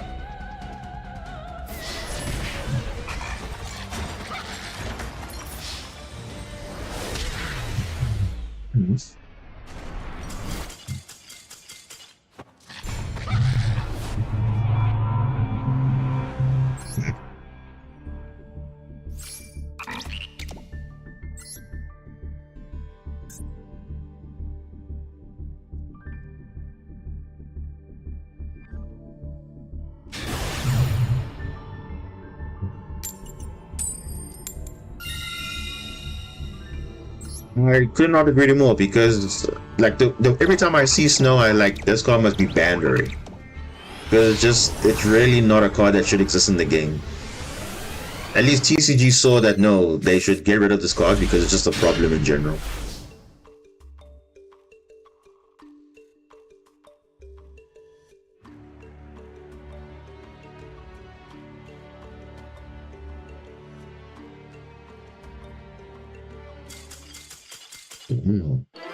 What? I don't even know what's going on, but okay. This card has been problematic. Yeah, it's just a remember, I think it's the same thing. Like I said, initially the card was like, oh, okay, it can banish 7 cards. Okay, who's gonna banish 7 cards from the from hand, field, and graveyard? That's the worst part. It doesn't have to even touch the graveyard. It can even banish the field from the field as well. So it's like, oh, yeah, good luck. But again, initially it was not a problem, but obviously once these graveyard pile decks started coming to fruition, it's like, oh, now we need to enable this degenerate combo. And it's like, wow, Fairy Tale Snow is always involved. But I guess the TCG saw it differently from its counterpart, but we can't do anything about that.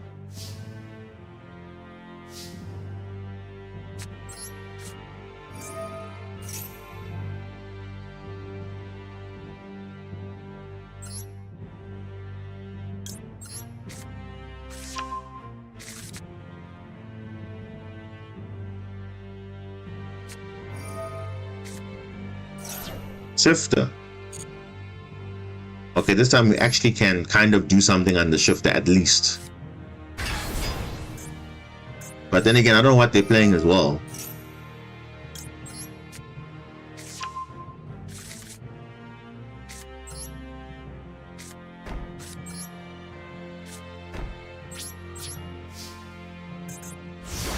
I play Stone Witchcrafter, and the deck's only reliable way of milling is yeah.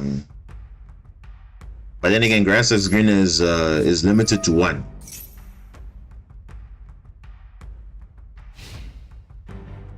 And yet people still get, somehow they're still able to. What? Set 5? What the? Okay. Oh wow, that's very interesting. Yeah, Master Duel, you always draw it, the one of in your 60 card deck. You always get it.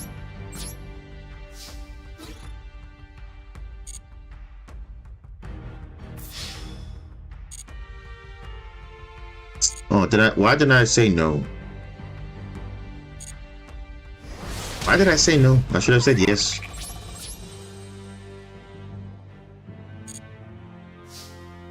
Oh, why did I say no? I should have peeked into his deck to see what he's playing. Because set 5, a bit suspect though. The only decks that set 5 is Labyrinth, Stundex, and Paleozoic. Those are the only decks I know that will set 5 and do nothing. What? You gotta be joking. There's no way a guy sets 5 for 3 turns and does nothing. Okay, he has Shifter, but... Okay? What? That's crazy though. Marincess not necessarily. It's like one monster only. So I wouldn't call it Marincess Cash, because you know when you think about cash, you think about with Fenrir and Unicorn and all that. No, it's not. I can even show you. It's literally not even that. It's just like literally one Cashier monster and one trap and one field spell to search it. That's literally it. It's a mix of everything. So we have Marincess in there, we got Ice Jade in there, we even got Horus in there. Just got everything thrown at it. So yeah, not really there. Why field spell? Just another way to search it. The same way we play Silent Mining, it's a way to get access to your Cyber's cards. That's how you run it. So the same way we play also Foolish Bearer Goods, Ice Bearer, another way to get your level 5 or higher. So it's just many ways to search your stuff. You know? So why not? Same thing with Small World. More access to get to whatever you want. So if you have many tools to get to what you want, why not? It's there. It's optional, you don't have to. You can just literally run 3 of this and 1, it's fine. But I just like to have this because sometimes you see that extra attack boost sometimes makes a difference in games. And also people would think you are playing something else, which is not that. So have you tried Cash Umi Control? I have not, but I believe it will work. I think it will work. I think it will work. Umi Control, I haven't played in a long time, to be honest. I played every now and then, but not as like a serious deck. More like, okay, just for, you know, it's a nice deck, but obviously I don't want to be like that guy that just, okay. I mean, Umi Control is nice, but yeah, I wouldn't be playing that for like 20 hours straight. It's what I like for like 10 games. But it's definitely up there in terms of control decks, but it's not like something that you would play for like long hours. I'll play for like an hour max and then just play something else afterwards.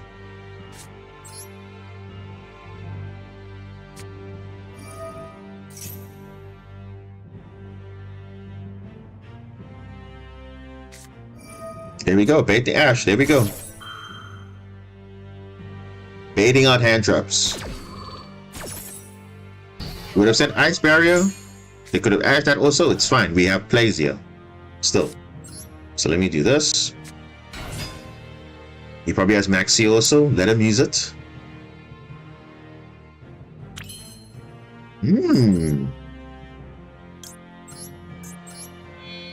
Oh, he has an Imperm or something.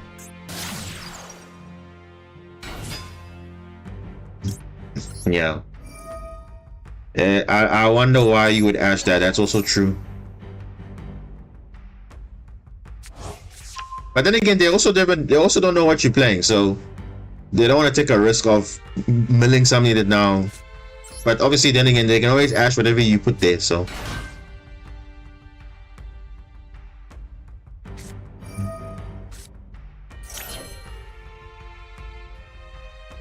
So you know what? At this point, let's just we're already deep into the combo. Let's just go all the way. I've yeah. It's just whatever. If I'm in the combo, I can't stop now.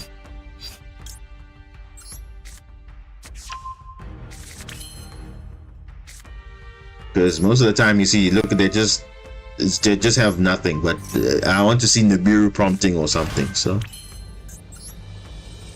yeah.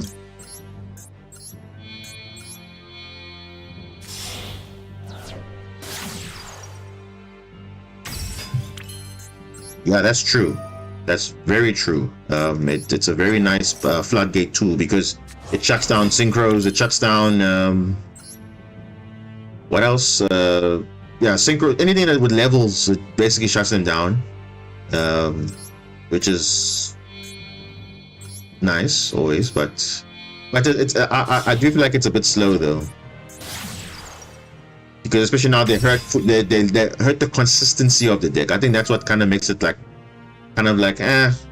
you can play it, but it's a really slow build. Like you have to really like get it up there in the grind game.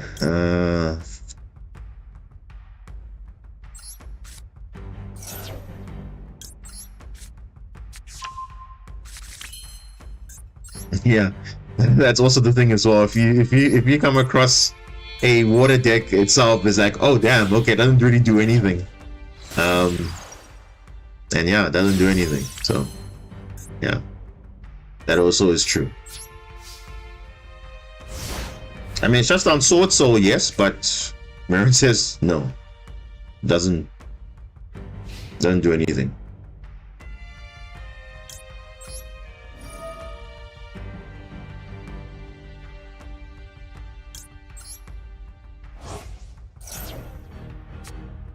Yeah, I think they should have really unhit Foolish Burial Goods. They really should. But now the problem is, so long as Tillerman is still there, they're not going to do it. Because you know they're going to abuse that.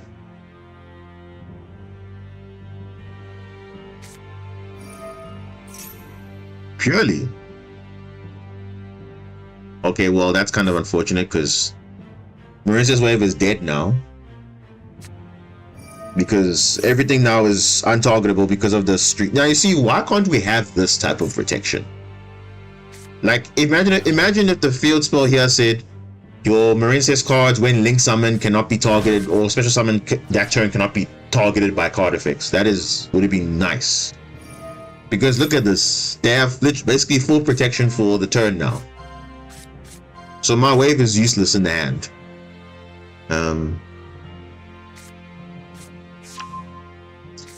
I mean, look at it. They might not even use Foolish Burial Goods anymore. I mean, that's true. But the thing is, the moment you give them more tools, they're gonna drop stuff to put that stuff in, and obviously it gives them more consistency as well.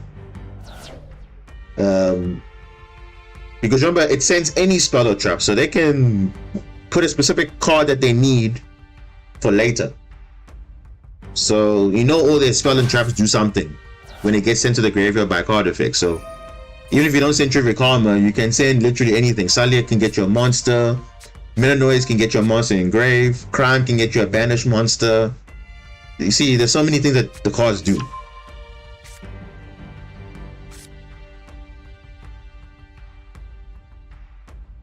Damn, purely. That's the only thing that's keeping them like still meta contenders, is that they can just have full protection for the turn, which is crazy.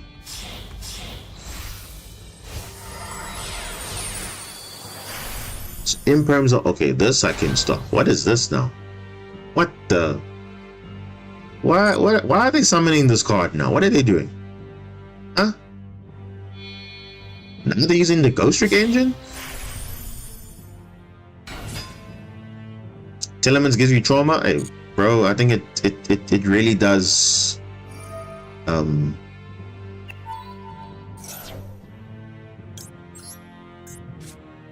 I won't lie, back then when it was a tier format, it was real. Like literally, those guys were super.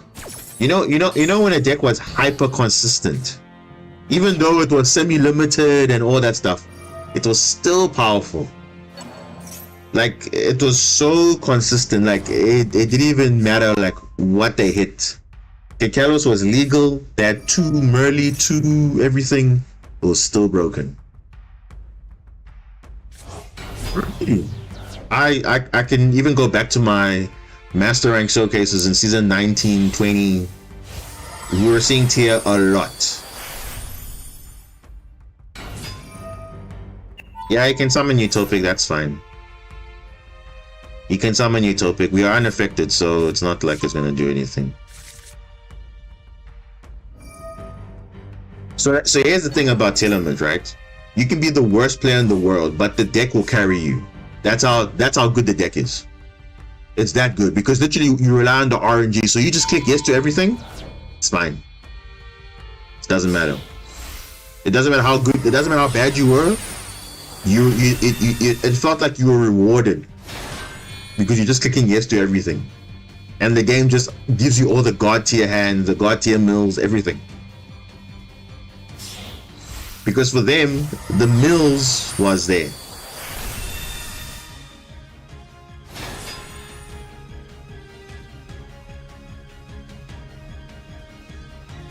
Question is, why would they go for UDF? They could have just gone for the OTK with Happy Memory. They could have just done that. But you see now, because I've targeted one of their monsters, I'm unaffected. So whatever they do to steal me or whatever, it's not going to work now.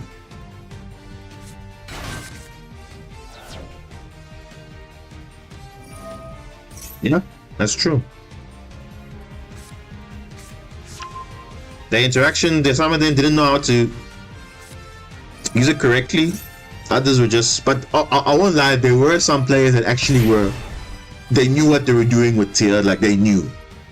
And the thing is, you do get some people that like a certain deck and that play style, and they mastered the craft.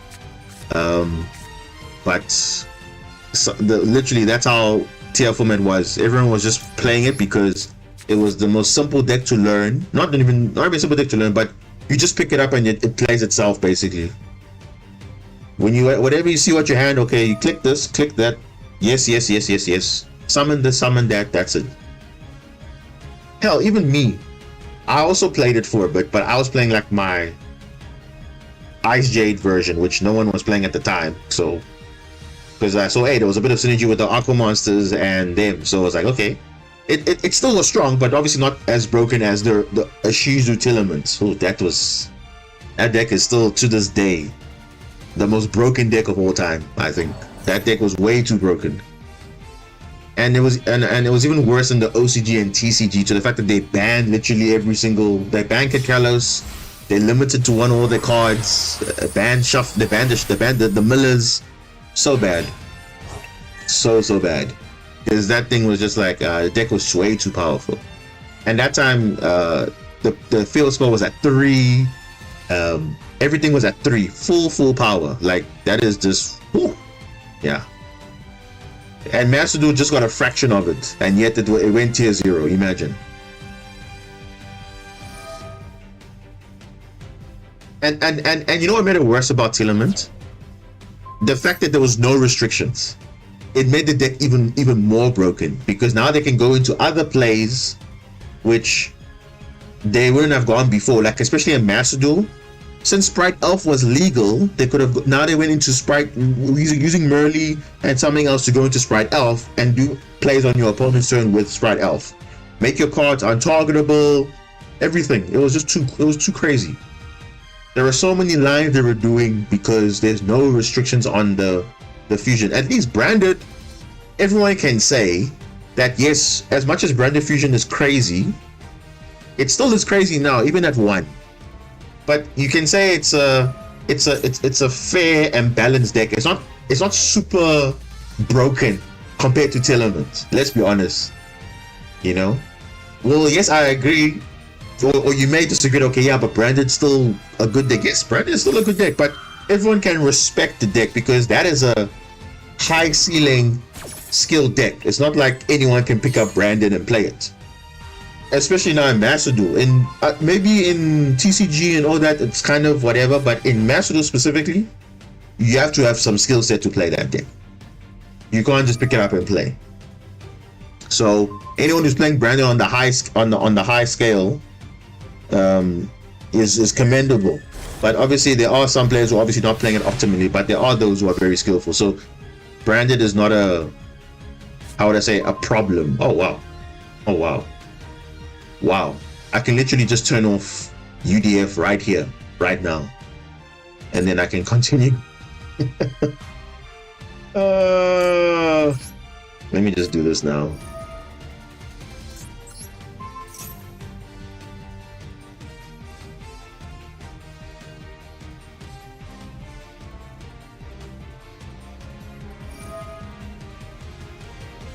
Yeah, it's fine. You can do that. It's fine. It's fine. You're gonna negate now, but I don't really care about that. As long as UDF is not around, it's fine. And you've wasted your negate also, which is interesting. Because I can just do this, get off the field. It's negated, but it's fine. No, because the thing is, they know if they don't do anything, the negate's not gonna matter. But they should rather wait. But then, what are they gonna do now? I don't know what they're gonna do now. I'm negated, yes, but the thing is, I have another play in the grave, other plays in my hand. Let's see. Maybe you can go Experience Noir, fine. You can do that. You can do that.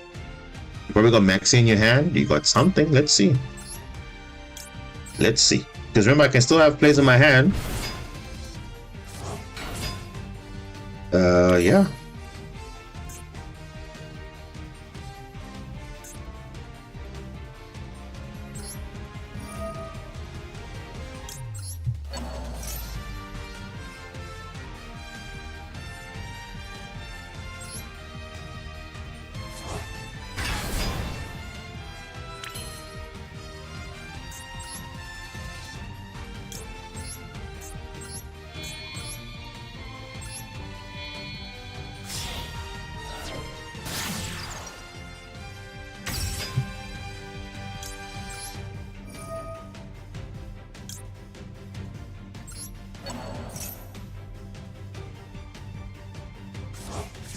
So you need to be a bit careful here, because when the purely cards leave the field, everything's going to be triggering. So I need to be smart and kind of play around it, but I can't really, because, but we'll see. Because I already have everything I need. I don't need anything else. But yeah, let's just take double wave. Let's just take it.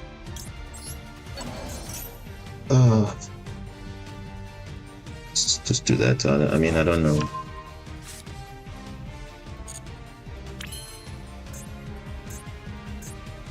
I mean, that's kind of like whatever. I mean, we are waterlocked, so we are still... Yeah, we're still waterlocked, so that's fine.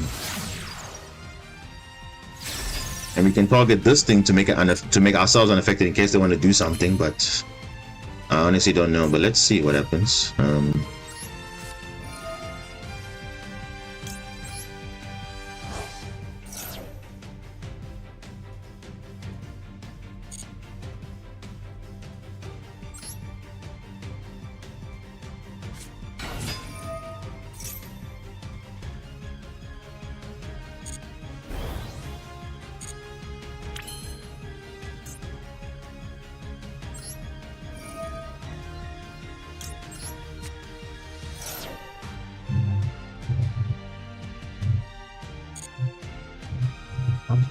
Does he have Purely Leap? Let me just check in the log here.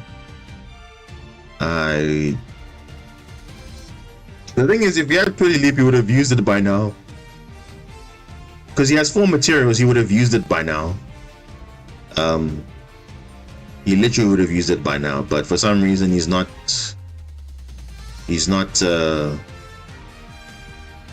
Yeah, I think it was. I don't know what the AP has it or not. But let's see what this he has here. Yes.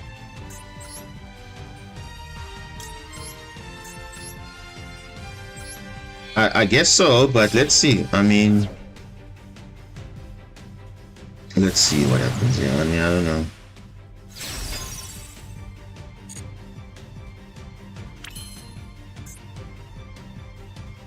Okay, so we clear the field. He gets his stuff back. Let's just see what happens.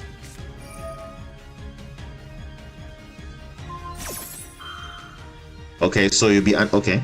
So this is smart because the thing will be unaffected. So he was keeping it. Okay, that's smart. That's smart. So now obviously I can't target it and it's unaffected, so. But if he spins cards, then he becomes affected. So I don't know what. I don't know. What I don't know. Let's see what happens. I don't want to target that because I'll come back not affected anymore. So okay, that's fine. That's totally fine.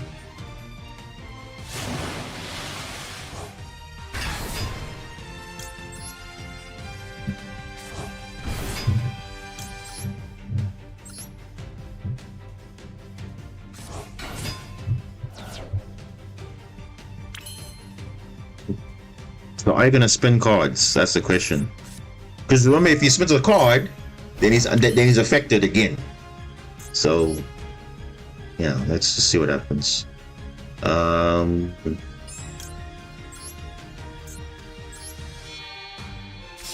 mean, I can technically get rid of his stuff, but yeah, we should be. At least he decides to spin this back, which is not ideal because I can get it back again. So yeah, I was saying he literally has a choice because we have double wave, and if he gets rid of this, we still have a normal summon. We can get Sea Angel, get it back again. So I don't know. Oh. Okay, let's see what happens.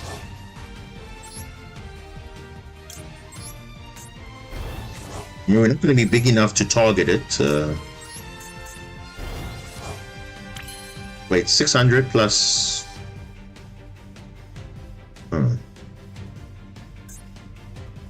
600 plus. Check if he has Happy mention as back row. Happy. Okay, Happy is here. Up to thrice per turn, so he moved Happy Memories here. Happy Memories on here. Did he activate it? Yes, he did. Get the log here. When did he use it? Choose a card in the field. What did he choose though? Oh, okay, so he chose the My Friend to be protected from destruction. Yeah. Yes. So yeah, that makes sense. So only this I can clear. So the My Friend. Okay, well, I mean, either way, this is. I can clear the this one.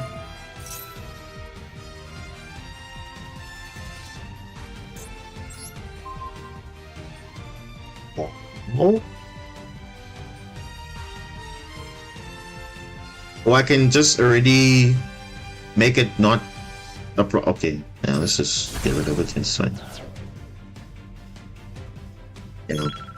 So now I can target now. Okay, but I can't do anything, so it's fine.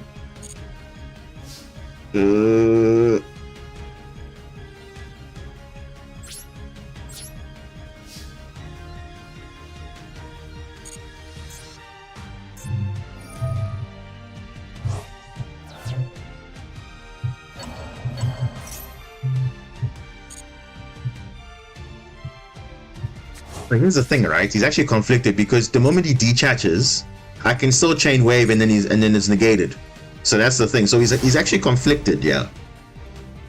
Because this actually only has 5 materials, but if the moment he detaches, he becomes affected by wave. So he actually can't do anything to me. Actually, he actually can't.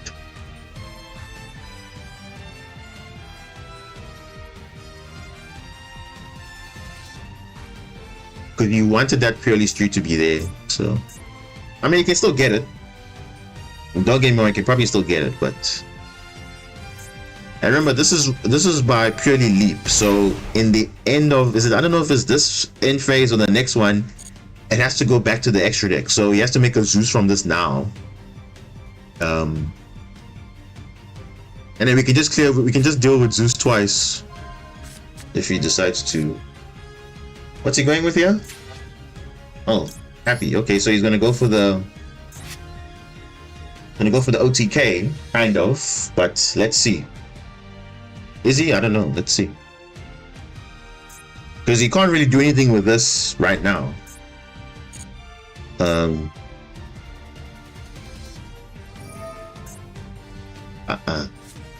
Oh, he can. Oh, he can. He can steal something. Because he has the pretty memory underneath. That's right. He can do something. The question is, what would he take though? Celantis? Okay. Alright, that's fine. I would have thought you would take this. Alright.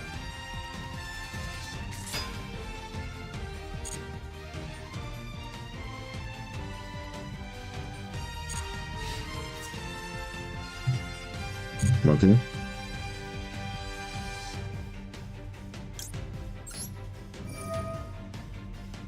He detaches unaffected anymore.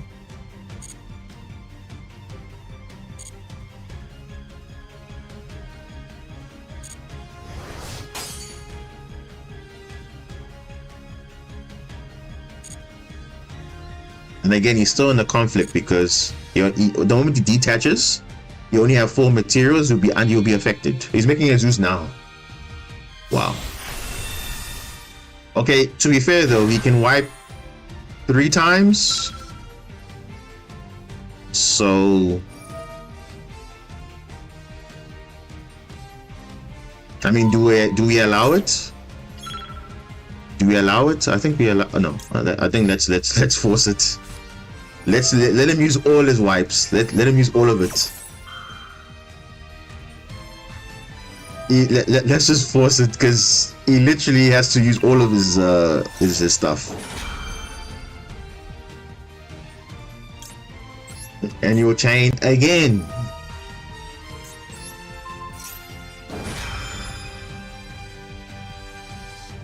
That's 3 wipes. 3. I don't know. All right. I don't understand how it works backwards, but anyway.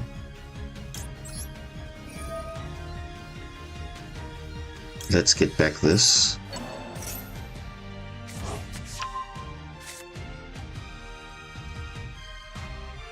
I mean, he still has purely stuff, right? He still has purely stuff. Yeah, he can still do things.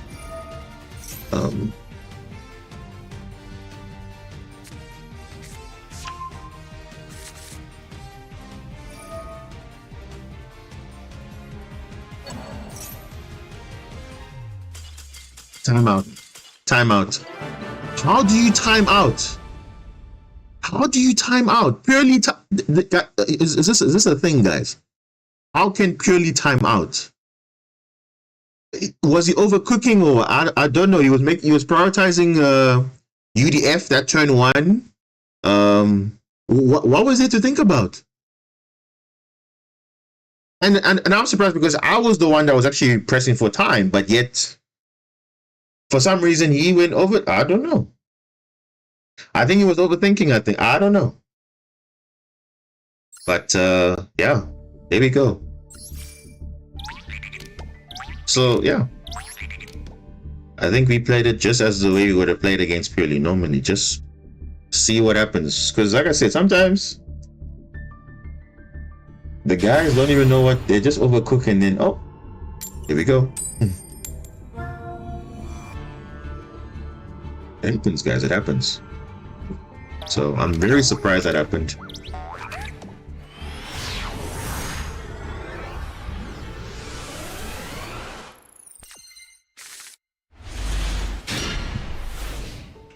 Ooh.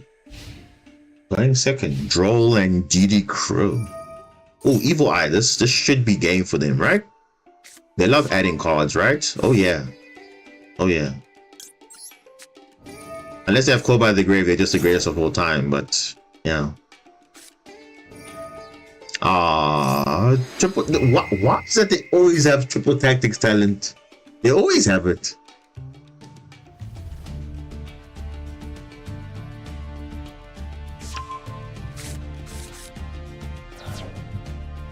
Okay. Alright. End of main. You could have just summoned the monster. Come on. Wow. Okay, well. Interesting. Ooh, okay, even better. Even better. I'll do this. We can go like this. If he has an Ash, it's fine. We'll take it. If he doesn't have one, you see, he always has one. That's why I didn't get rid of this, because I know he has an Ash, so I'm keeping this. It's fine. Because I was gonna do this, summon that, and then yeah, well. Let's see what happens. I mean, the monster he has is big enough, right? So it should be able to deal with it.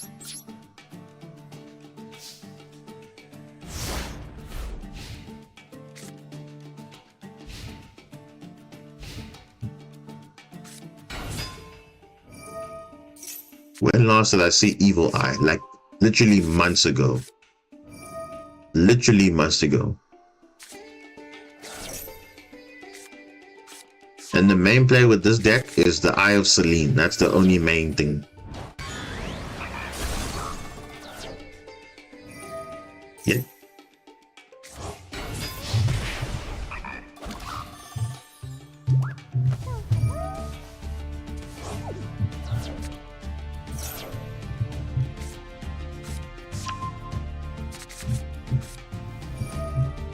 This.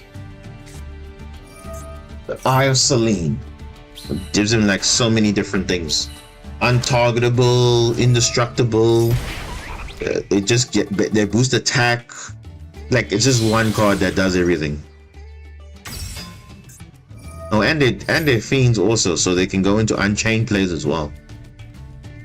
Again, it's a very unusual deck, so that's why I catch people off surprise, but it works. I'm sure he's made master rank at some point or whatever, but yeah.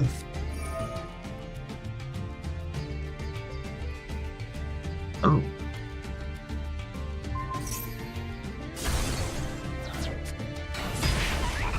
Most decks take out indestructible monsters very easily. That's true by banishing, yeah. And luckily with us, I mean, obviously our main play is obviously the Zelantis board wipe, which is like the best removal you can get. Because imagine if Zelantis targets, that is like the worst effect if it targets. So luckily it just says banish monster on the field. So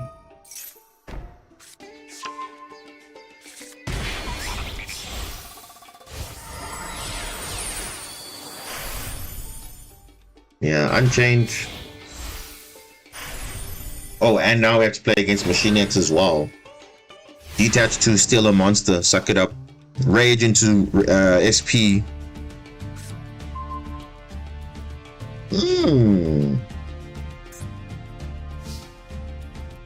You've been used for like a turn ago.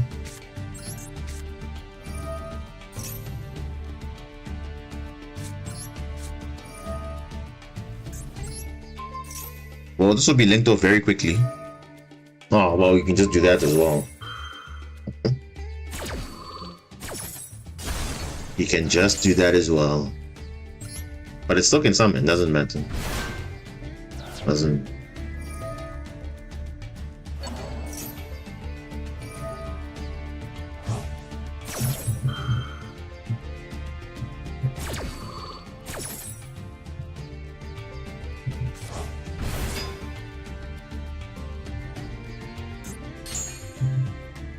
Unchained Soul of Rage. Yep.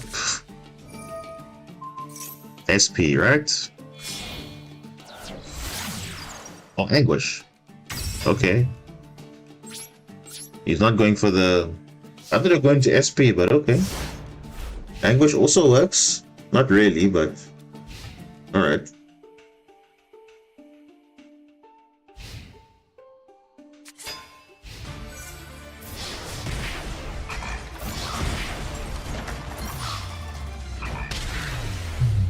Fair enough, GG's. It's always when they have like the one card that just like throws everything away.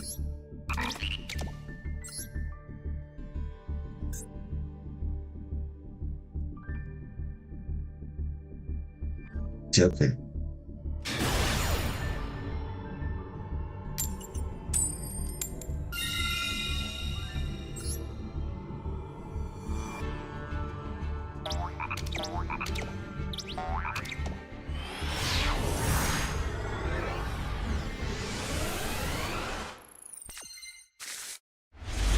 Ooh.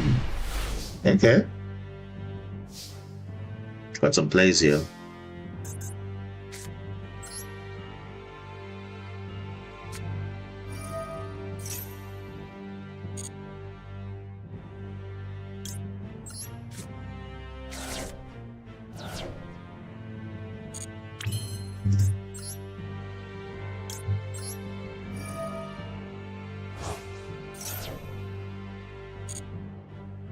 Okay,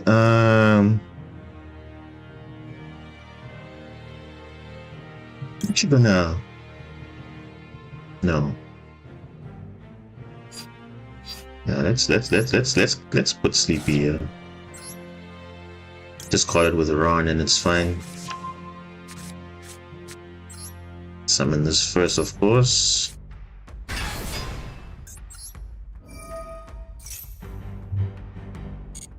Okay, seems like there's no...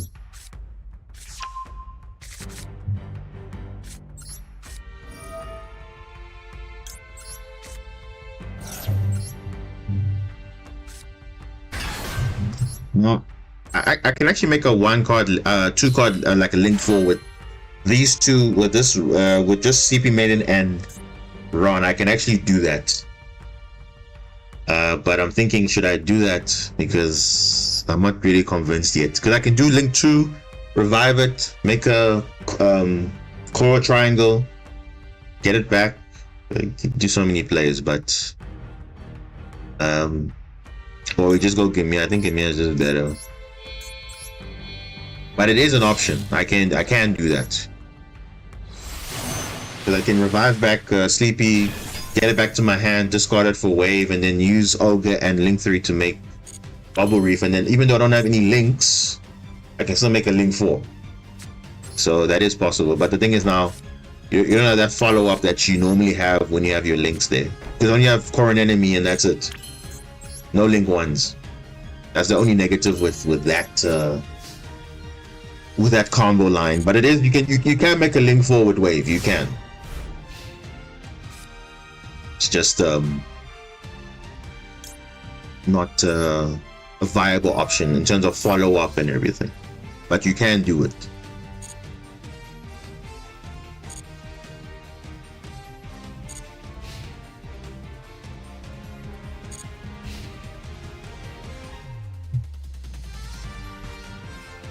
These two are gonna put in work. Oh boy. I mean, we could imperm. But ideally, he has a normal summoned. So we need to imperm that.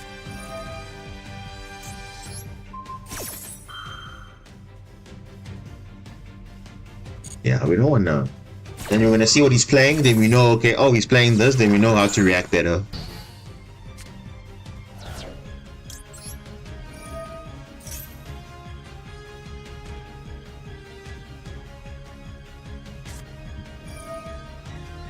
Yeah. Add circle. Why though? No, let's stop that. Yeah, let's stop that. Let's try and. So you're playing Silent Man Great. So this is the engine to get to your Xyz. That's why he's playing this engine. Imperm, Maxi, yeah, Tectonborg, Sanctuary. That's a one of, right? They don't play multiple of that, do they? Oh, but of course you're gonna have that too. Nibiru, okay. So here's the thing, when you activate the what's it? They have a normal summon, so you're probably gonna add Lady Debug or something. Let's see what they're gonna add. Then we'll chain banish. Because remember, it will not really go to the grave, it will leave. Okay, Gazelle. Okay, interesting. Okay, so we still have Gamia banish.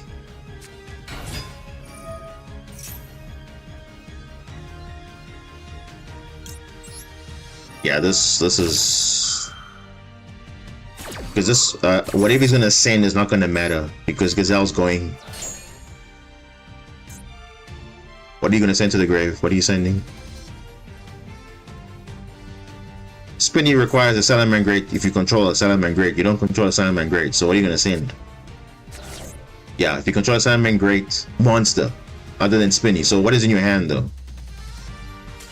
Exactly. Literally nothing else. Nothing else. Yeah. As I predicted.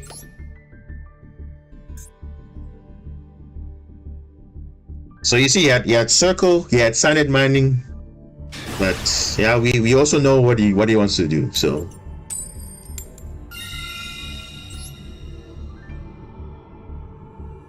Toad and Toad.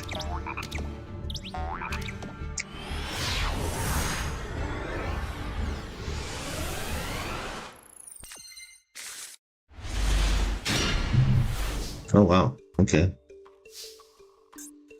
So no, yeah, but he's doing some work, so I'm happy with that.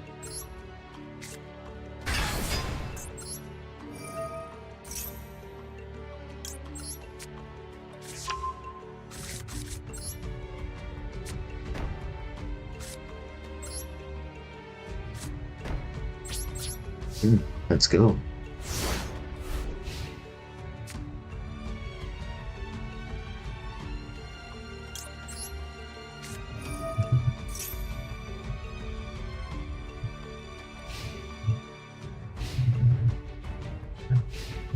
Oh, that plays evenly. Okay, well, let's keep this one.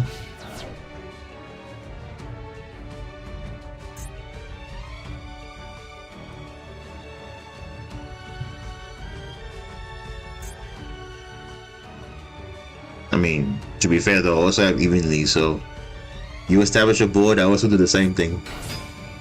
Naturia?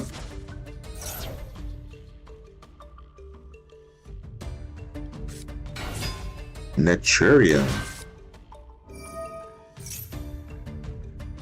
Okay, so it'll be a mistake to activate an effect because he's got the Sunflower now, so yeah, we need to be smart about that.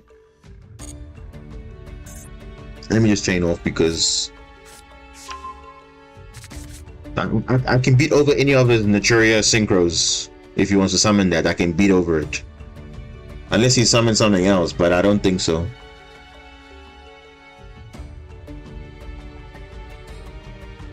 Naturia. Who remembers Naturia? When they were playing Horus Naturia, they were summoning King Calamity. So, oh, Runic. Of course it is. They went back to the old roots now. Runic Naturia, eh? Love to see it.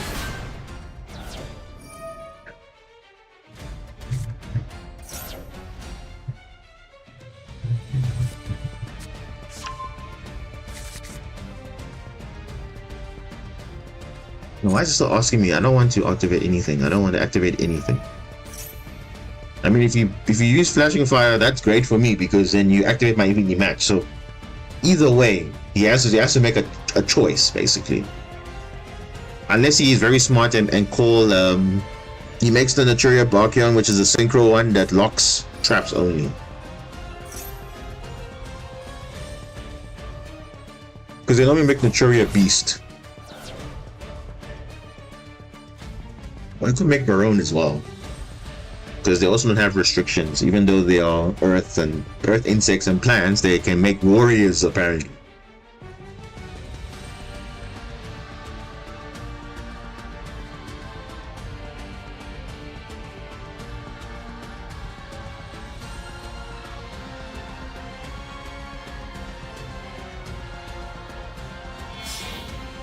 Okay.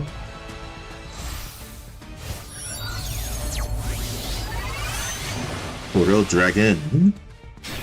Yeah, this is a easy, yeah, easy pop, right? Yep.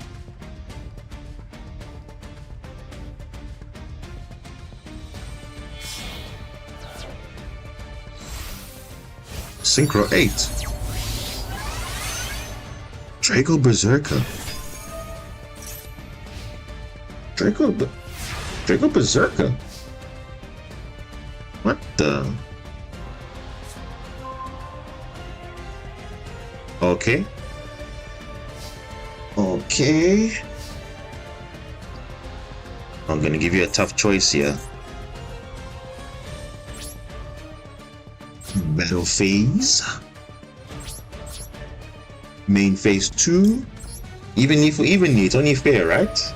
It's only fair. You can't keep both. You have to keep either the Draco Berserker or you keep Field Spell. Oh, you want to keep Draco? Okay. That's interesting choice. Interesting. Okay. Let's.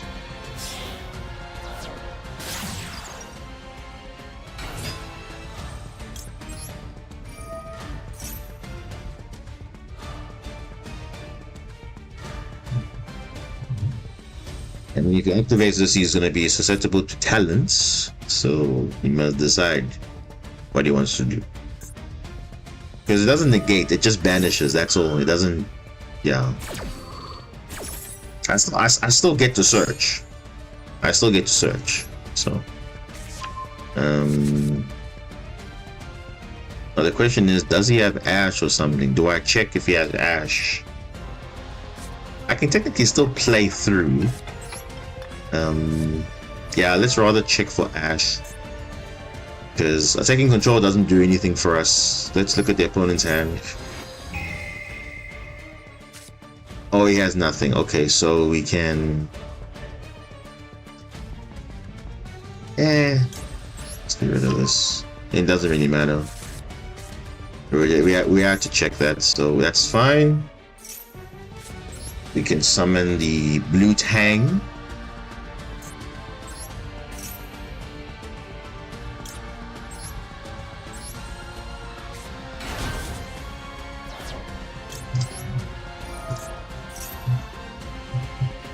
Tang can actually send the I'll send Spring Girl or Seahorse. I think Spring Girl might be a little bit better.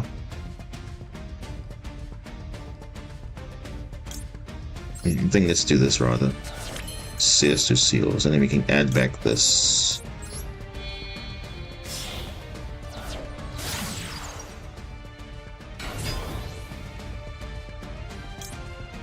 Yeah, this is going to be way better. We add back this.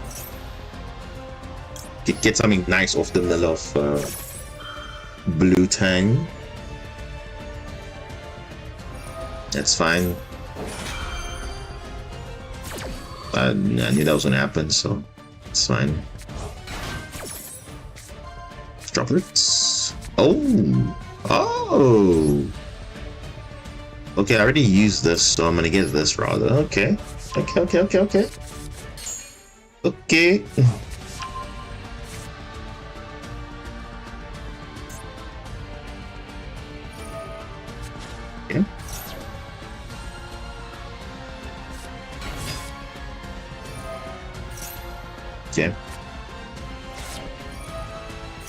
Wow.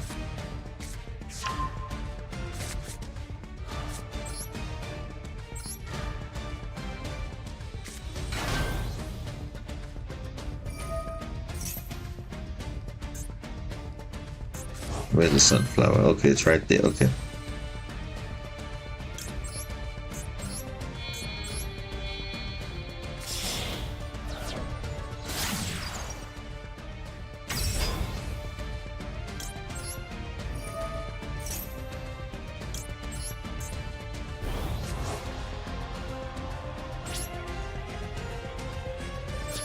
To leave it like this.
Thinking long and hard. What must he do?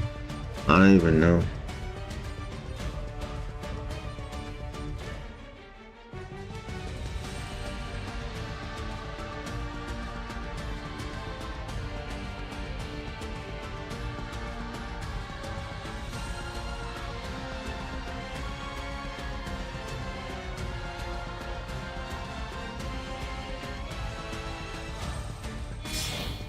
Okay, Synchro 6.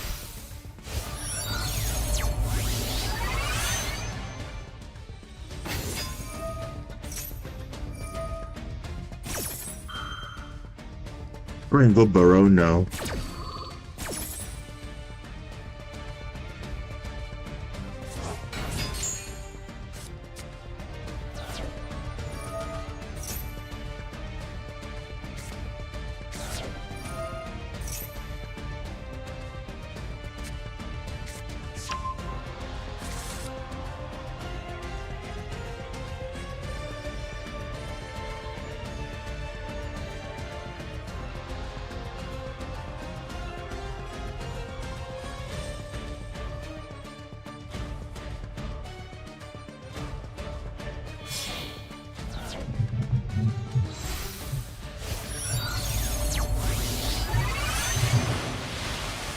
Hang Yang. Whoa.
He finishes, both of them trigger, so he must decide what he wants to do. Oh, okay.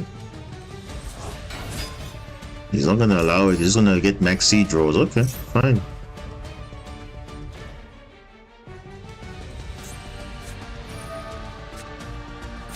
Oh, wow.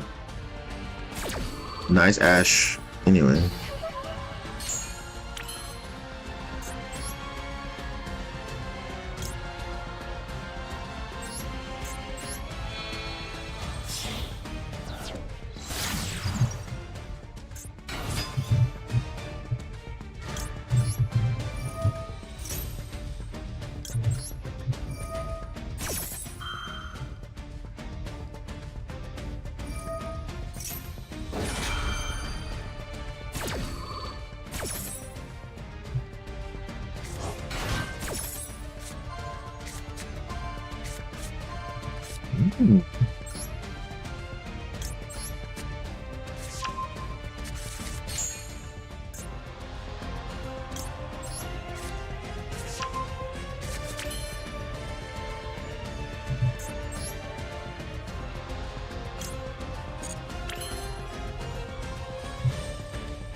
Hmm.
What?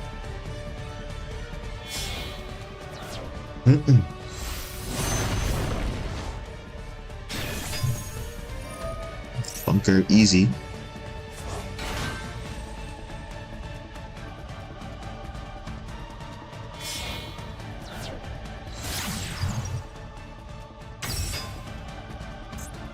Donner. What?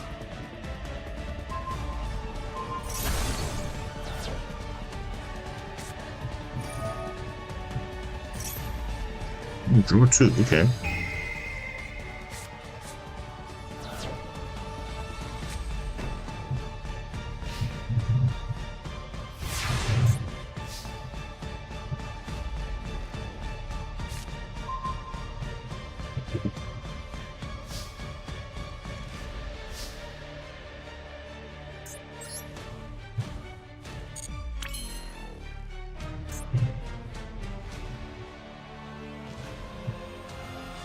Hmm.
Mm-hmm.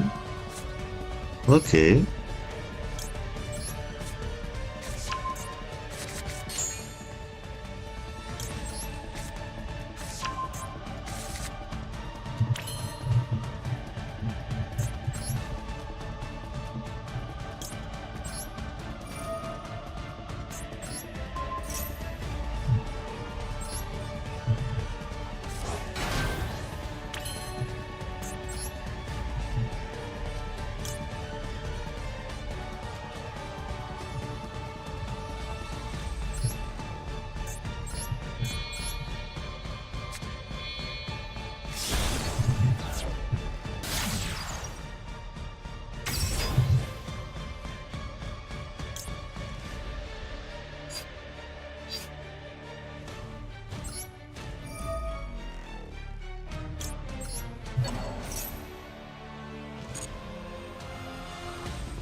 Outplayed. Wow. Anyway, imagine thinking I don't know that I'm gonna play around potentially destruction and stuff like that. So I know you have it there. Not bad. Not a bad game. Not a bad game. But he had full advantage. But of course, it's all about how you finish the game. So not bad. Not bad. Not bad.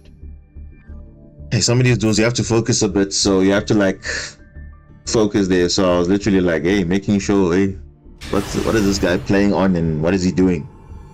So sometimes you have to do that.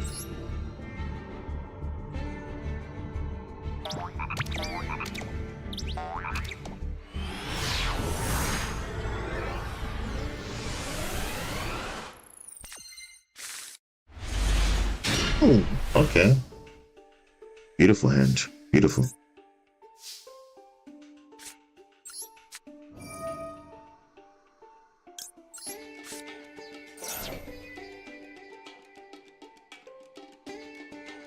You can ash this, it's fine. Literally you can ash that, it's fine. As long as there's no max C, I'm good.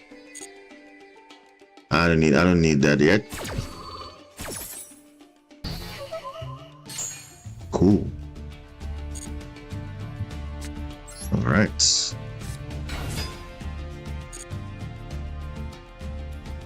Exactly. That's why we hold on the cross out, you see? With a max C. Because we know it's there, we know. You play 3 of max C, 3 of Ash and all the decks, so you're gonna see both of them. Of course. Now, obviously, if you have Imperm, then you're obviously a god, but I don't think so.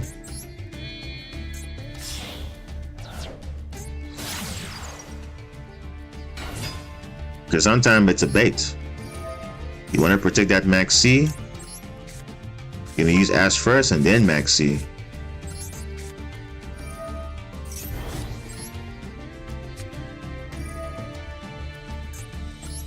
Yep, you use Ash already, so I know you don't have anything. We got Baz already, so we can send Spring Girl comfortably. Yeah, we can send Spring Girl, yep. And get something nice. He probably has Nibiru also, which I won't be surprised at this point if he has Nibiru.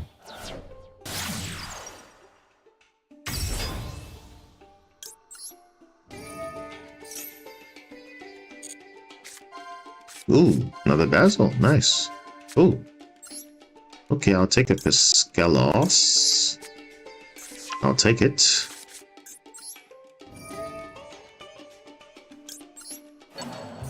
Yeah, this is perfect. Perfect, actually. More than perfect.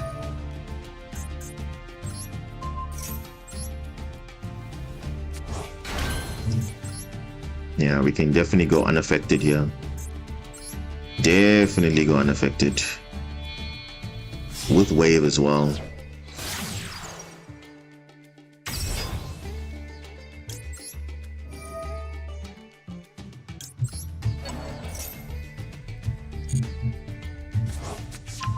Yep. We discard this one. That. And you can use this. Discard this.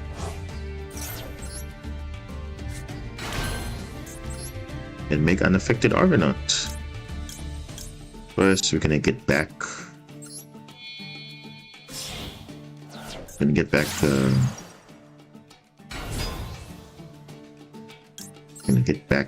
actually gonna get back to, let's get back Spring Girl, and then we can mill as well.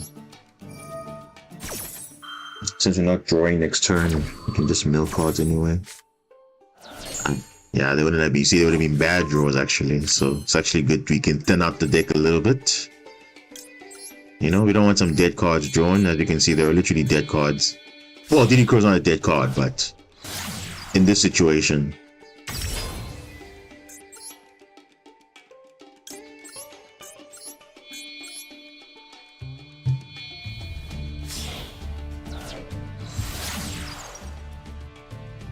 Okay. So we got follow-up and everything, so we're good. Should be good. Yeah, let's just equip.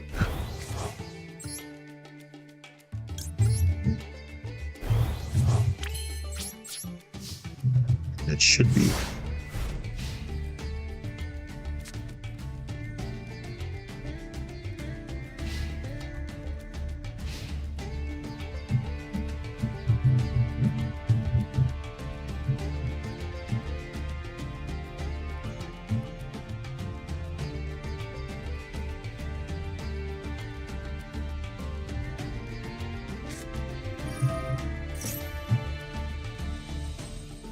Your bell star. Nah. It's fine.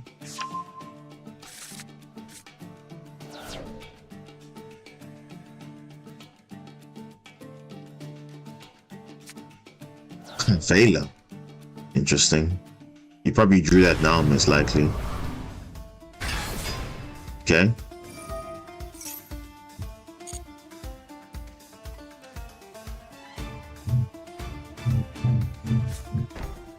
Yep. Original Sinful. Obviously gonna negate with Coral, of course. Yep. Obviously negate that.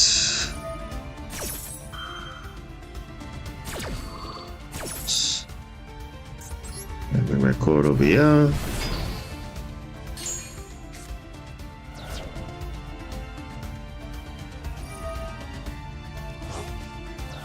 Yeah, you can still draw. That's so broken, clearly.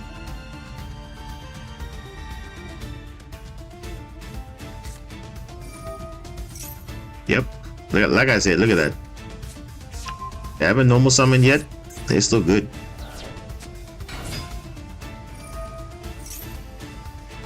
Now let's just negate this.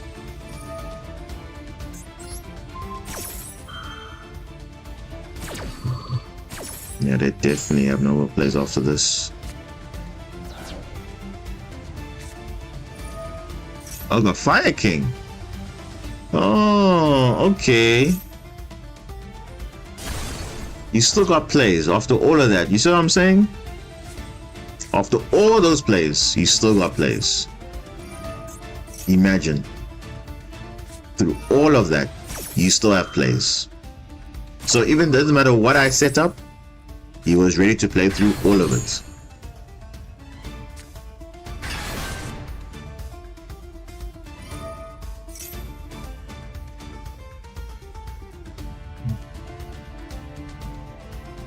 Ah. Yeah, but I mean, he's got plays, so.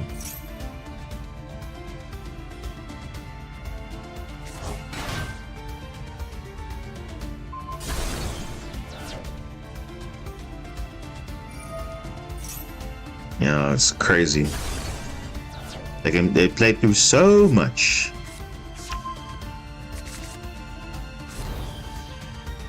Like they had so much at gas, literally. Like they had everything they needed.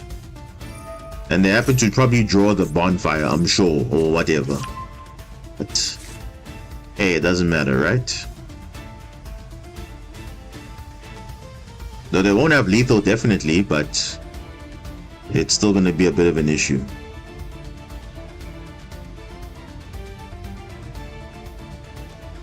That's the beauty of Snake Eye Fire King. You have literally you're basically playing two decks separately.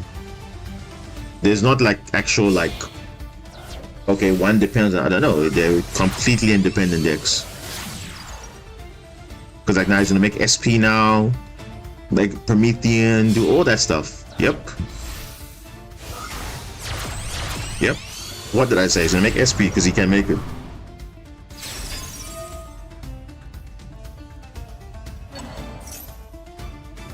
What? Kashtira Preparation. Why would you banish that though? Interesting. Because now you can't attack directly now. So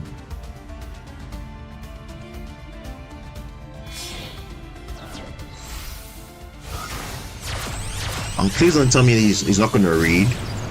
Because remember, I'm unaffected, so he's going to try and do OTK, but it's not going to work. I mean, he can try, but it's not going to work.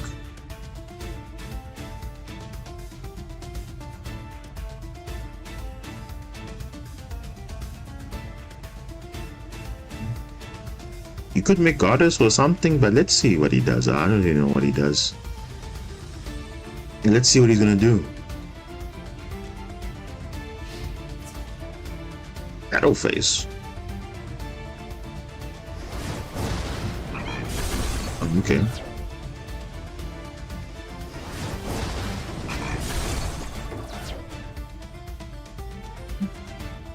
Let's see what plays. What can we add?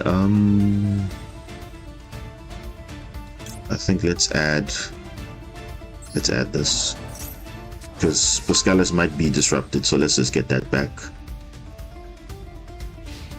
Main 2.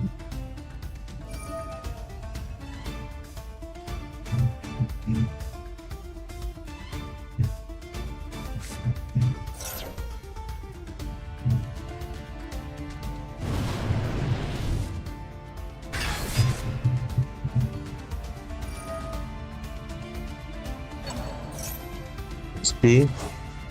All right. Okay.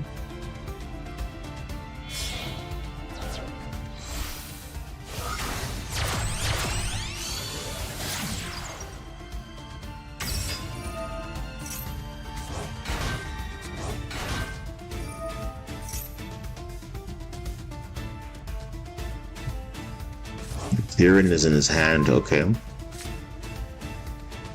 All right. But question, how is he going to get back Little Knight though? Apollo? Yeah, of course. Of course, Apollo. Why not? Of course. So great.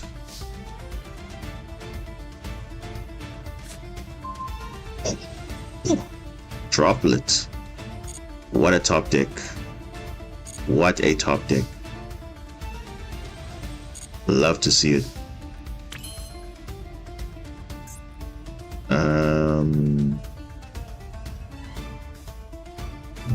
Yeah, that's just great. Let's use, yeah, let's try and bait out this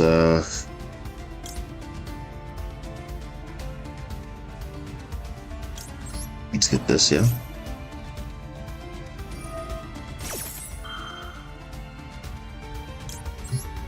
This guy's really trying this, huh?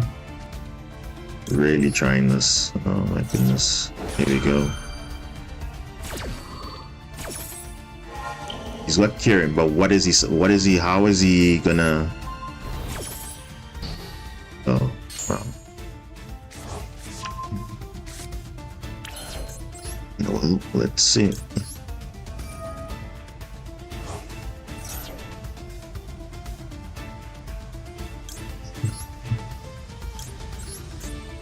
Promethean doesn't work because it just doesn't work.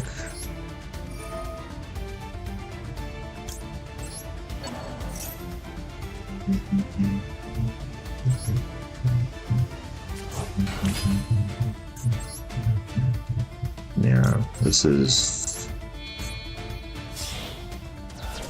is more than over. Yep. He kind of screwed up his own lines a bit.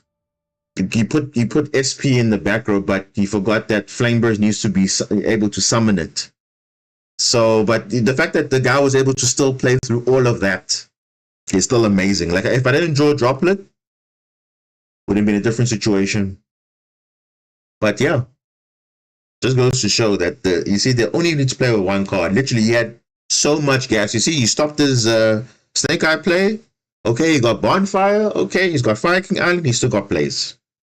It's never ending. So even if he had like 10 plus disruptions, he can play through all of it. Yeah. But I would say that's just not. That's just not right. That's not how it's supposed to be. All right, one more win to Diamond 3, then at least we can say, okay, we've ranked up twice on stream at least. Let's try and close it off. Oh, jeez, going first quite a few times here. Interesting. Yeah, not bad. Not bad. Yeah, not bad. We can rank up at least to Diamond 3, then at least we can say no, we've done something. Okay, that's not ideal. Especially not right, like, especially that. It's not ideal, but okay.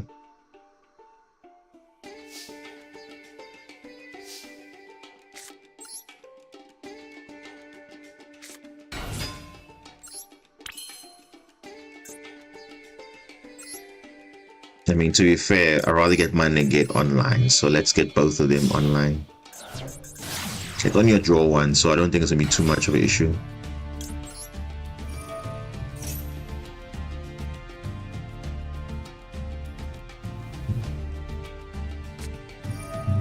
We got the Ash.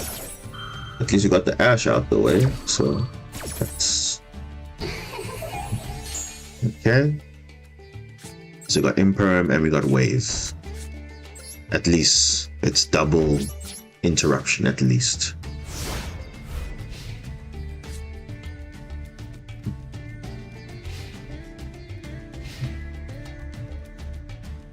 That if you have Feather Duster, that's also just unfortunate, but hey, it is what it is, you know. What can you do? Oh my goodness, yes, Harpy's Feather Duster. Love to see it. Wow, what a way to reward a player. That's amazing. You just have to have the right card. Whoa, set 3, set what? What is he playing though? He set Feather Duster, but you're setting 3?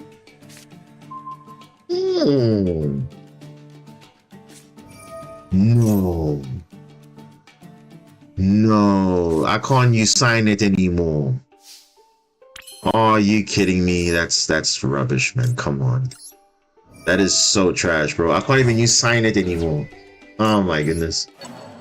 Oh man, that sucks. Okay, now I have to say preparations. Really? Is he playing a stun deck? Yeah, he probably is. He probably is, which is fine, and that's why I'm gonna use this. On you sign it. That sucks, man. I could have gotten Blue Tang, banish, get a boost attack. I don't know. Something.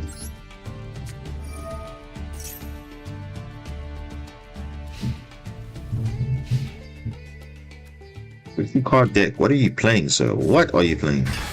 Cash. Of course you're playing cash. Of course you're playing cash, bro. Of course you're playing cash. There's nothing else you're playing but cash. Wow. What a player. Playing cash. So boring with Macrocosmos. Yeah.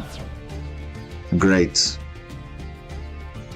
And it's always the rank up, bro. Like, why is it always the rank up? It's always these funny, weird matchups. It's like so weird.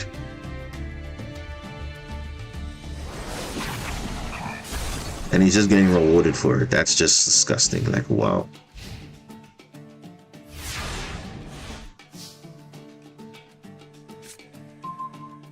No, not another horse. Again, I can't use it. If I had a Ron, I can use it, but this is not good. Because next turn you'll just add a spell, and then you're gonna go full Kashira board, and then that's it. Like, come on, dude, really? I only lost because of Macrocosmos, then that's it. Oh, really? Yeah, they just get rewarded every single time, eh? That's it. Stun decks. Kashira is one of them. It's really just not necessary. Like, wow. But that requires so much skill to play, yeah. Literally, you're clicking yeses every time.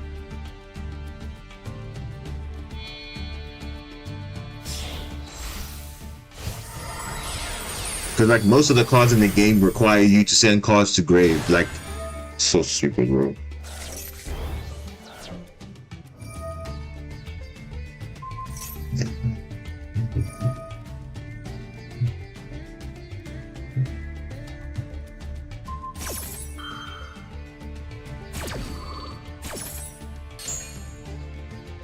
And he's gonna lock the zone because he's playing double banish or double anti graveyard, which is a rise on a macro, which is just like so extra. You can't tell me that's normal. That is not normal.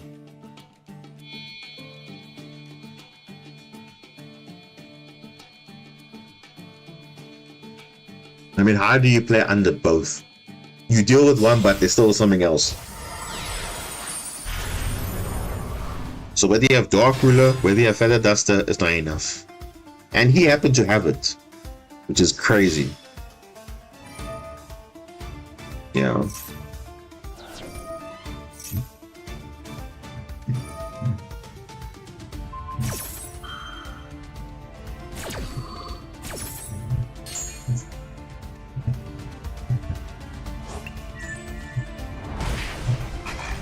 Yeah, what a player.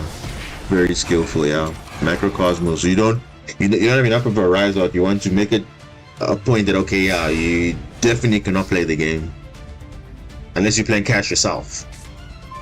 DD Crow, useless. Can't do anything. Literally nothing.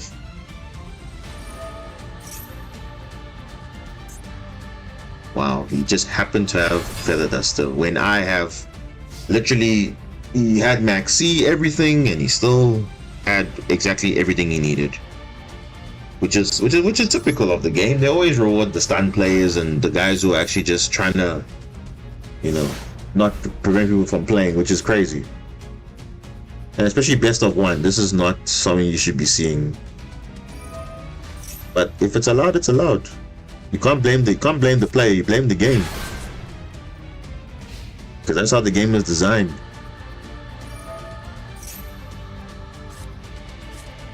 Especially some of these cards, they're not designed the way they're supposed to, but it's there.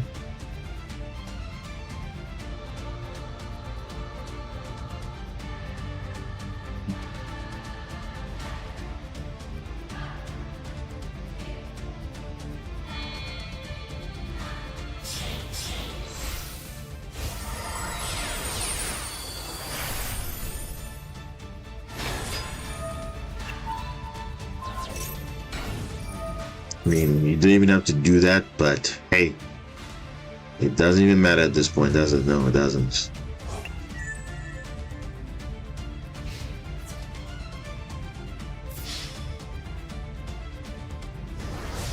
Wow, so good. What a player. What a player. Playing the most broken deck out there, yeah. Very budget friendly, very interactive. Like, look at this, man. Like, what is this? He's playing. He's not even playing. He's playing cash with Gate Guardian cards. Really? Like, come on. He saw his Kashtira engine and he was still dominating. That doesn't make sense.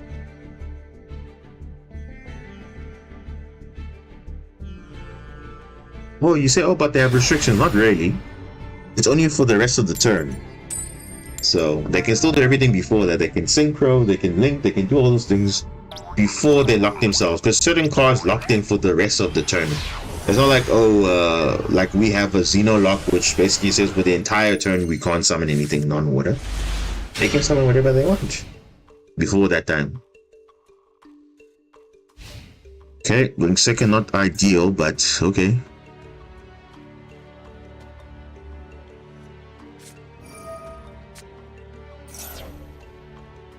What is this? Noble Knight Shield? Okay. Also, the what? Okay, yeah. Let's just see what's going on, because you see, these are ash baits normally. Yeah, this looks like Labyrinth, eh? Or is it Labyrinth? I don't even know. Yeah, this looks like Labyrinth. Yeah, I see that. So those are all ash baits. All of these are all ash baits. Yeah, this is like, yeah, so this is where you hold your Ash for. Oh yeah.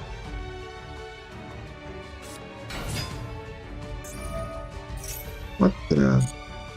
What the? You see, this is literally just Ash bait. Literally all of this. Like, what is this?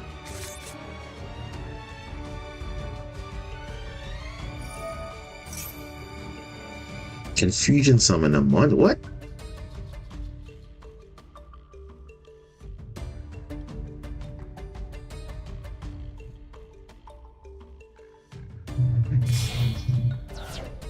What the? Chimera the Phantom Beasts. Okay.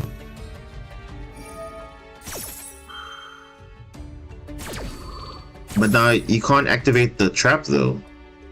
Unless he doesn't want to. I don't know.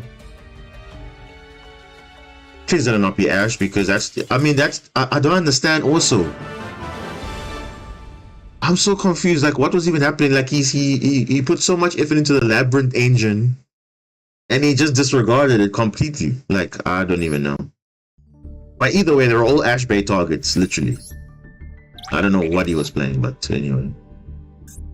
I ain't complaining. Let's just move on, because hey, you've seen some random duels today. I'm not even bothered now.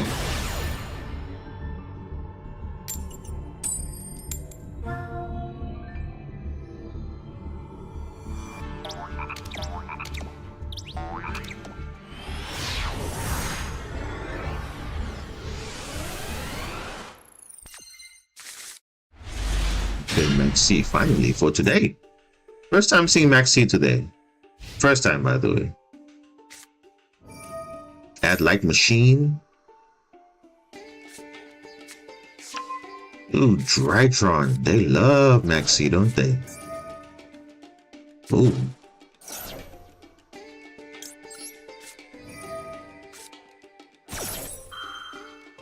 And they got Ash. No. They didn't. Okay.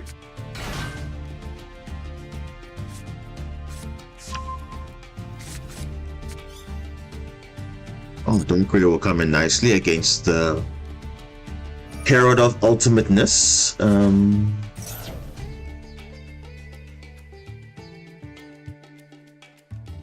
Ultron Gamma. I think I'm gonna get rid of this. Oh, it's unlimited, so why even bother?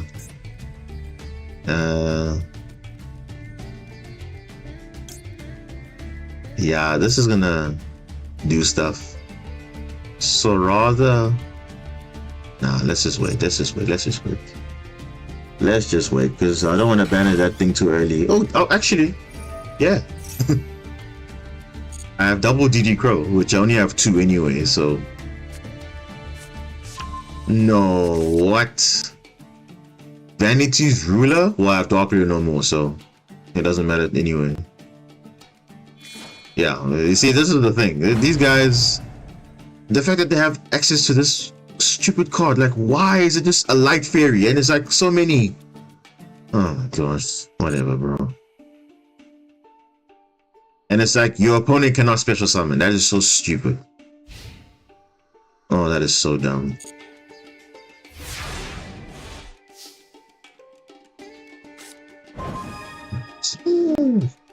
Okay. Actually, you know what? Wait, hold on. We may have a play.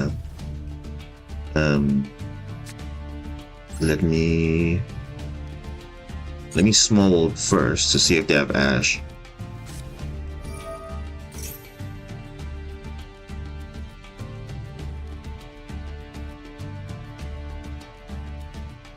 Droplet. Bonnie's Droplet. No, wait for Droplet. Reveal opponent.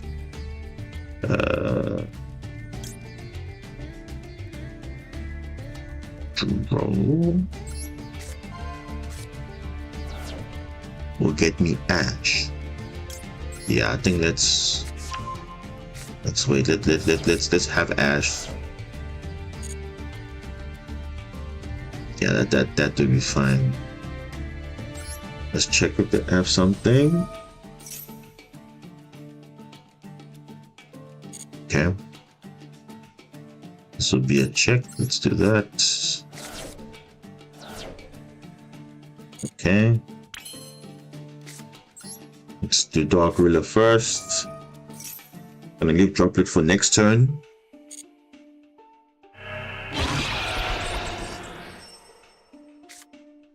Thank you. If he ashes this, is also fine because I can still play through this, so I'm fine. Yep. Now we're gonna play Cash Ogre. Yep.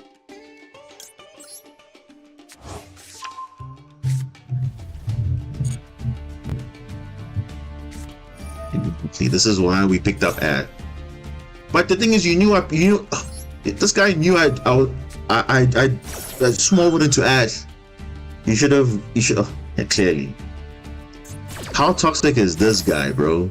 Like, he literally had Maxi, but he knows I can't special summon. That is so weird. What a guy, honestly. So weird. That is so weird.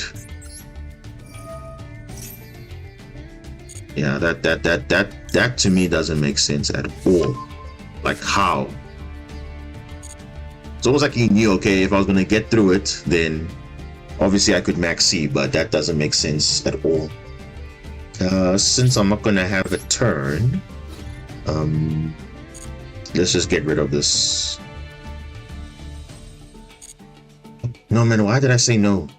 Should have just got something nice in the deck now.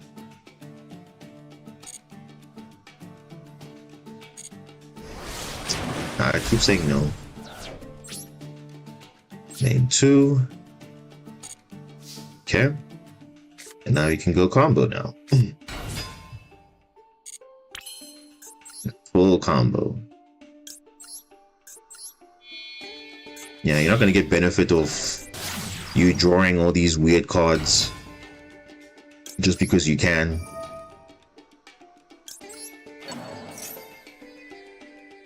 Yeah. See, Drytron, if there's one deck that people really are annoyed, it's Drytron, because they're like, so they're only like toxic. That's all they are. Like, what they have access to all these weird floodgate cards, which is so stupid. Also, don't understand. Also, like, how can they can't just restrict into their own stuff? But no, as long as it's a light fairy, you're good.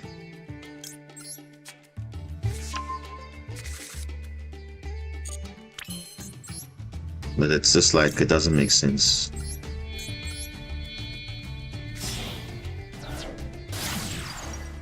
It really doesn't make sense.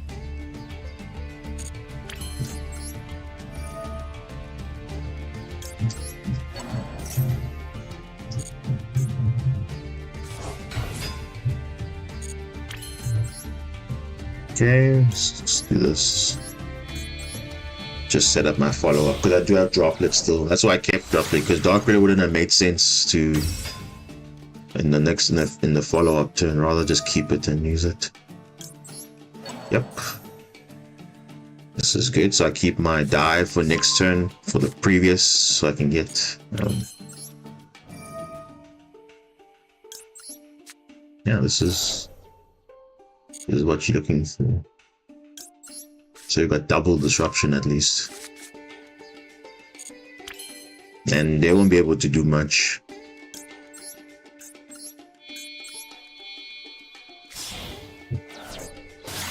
Yeah, there it is.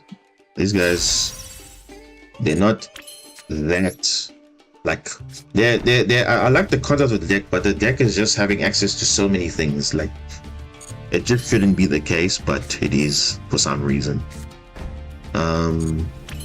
Yeah, I think that's it. And we're good to go.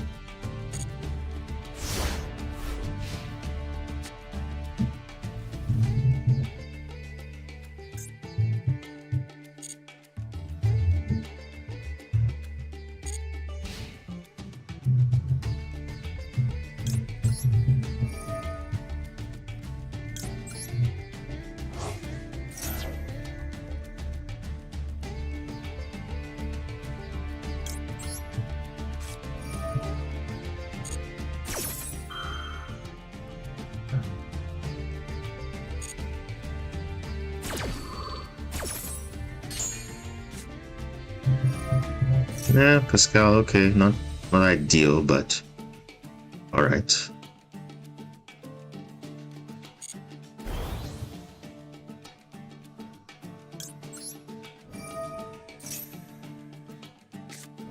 Another Maxi. Oh my gosh.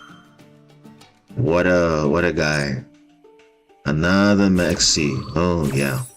So good at the game. And you're trying to play toxic like that, but yet you want to get Maxis. That's interesting game. Yeah, very interesting.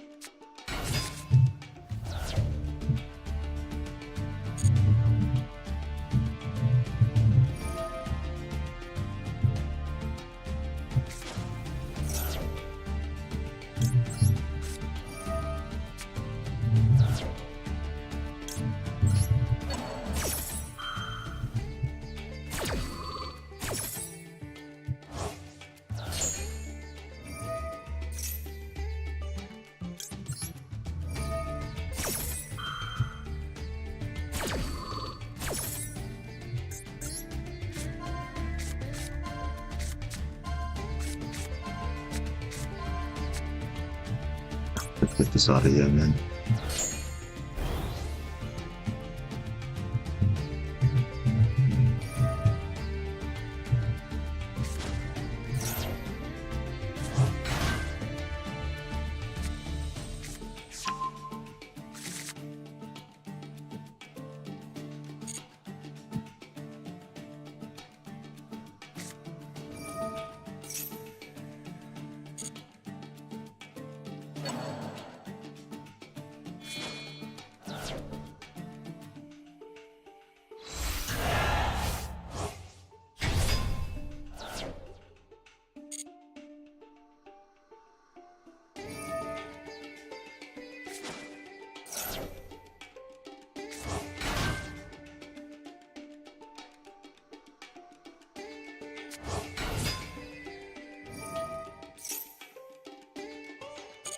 Really?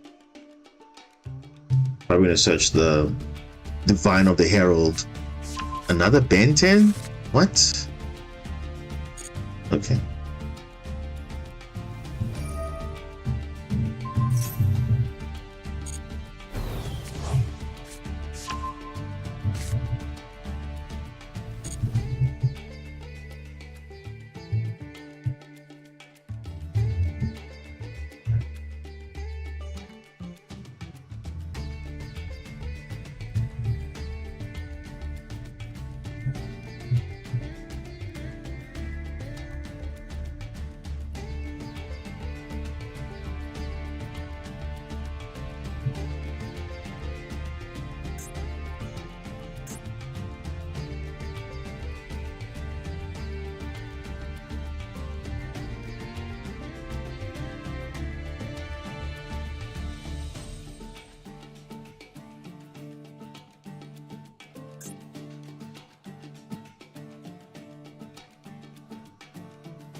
What?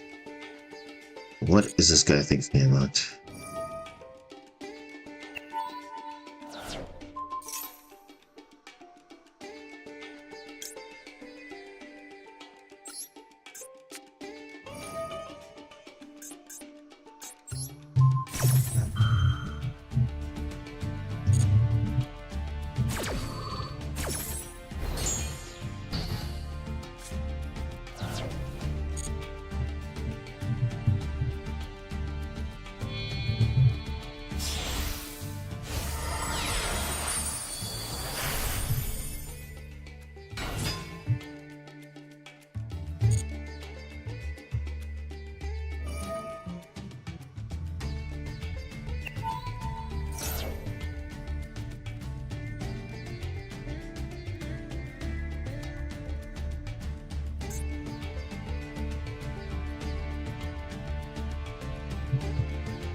Hmm.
Bro, like, oh shit.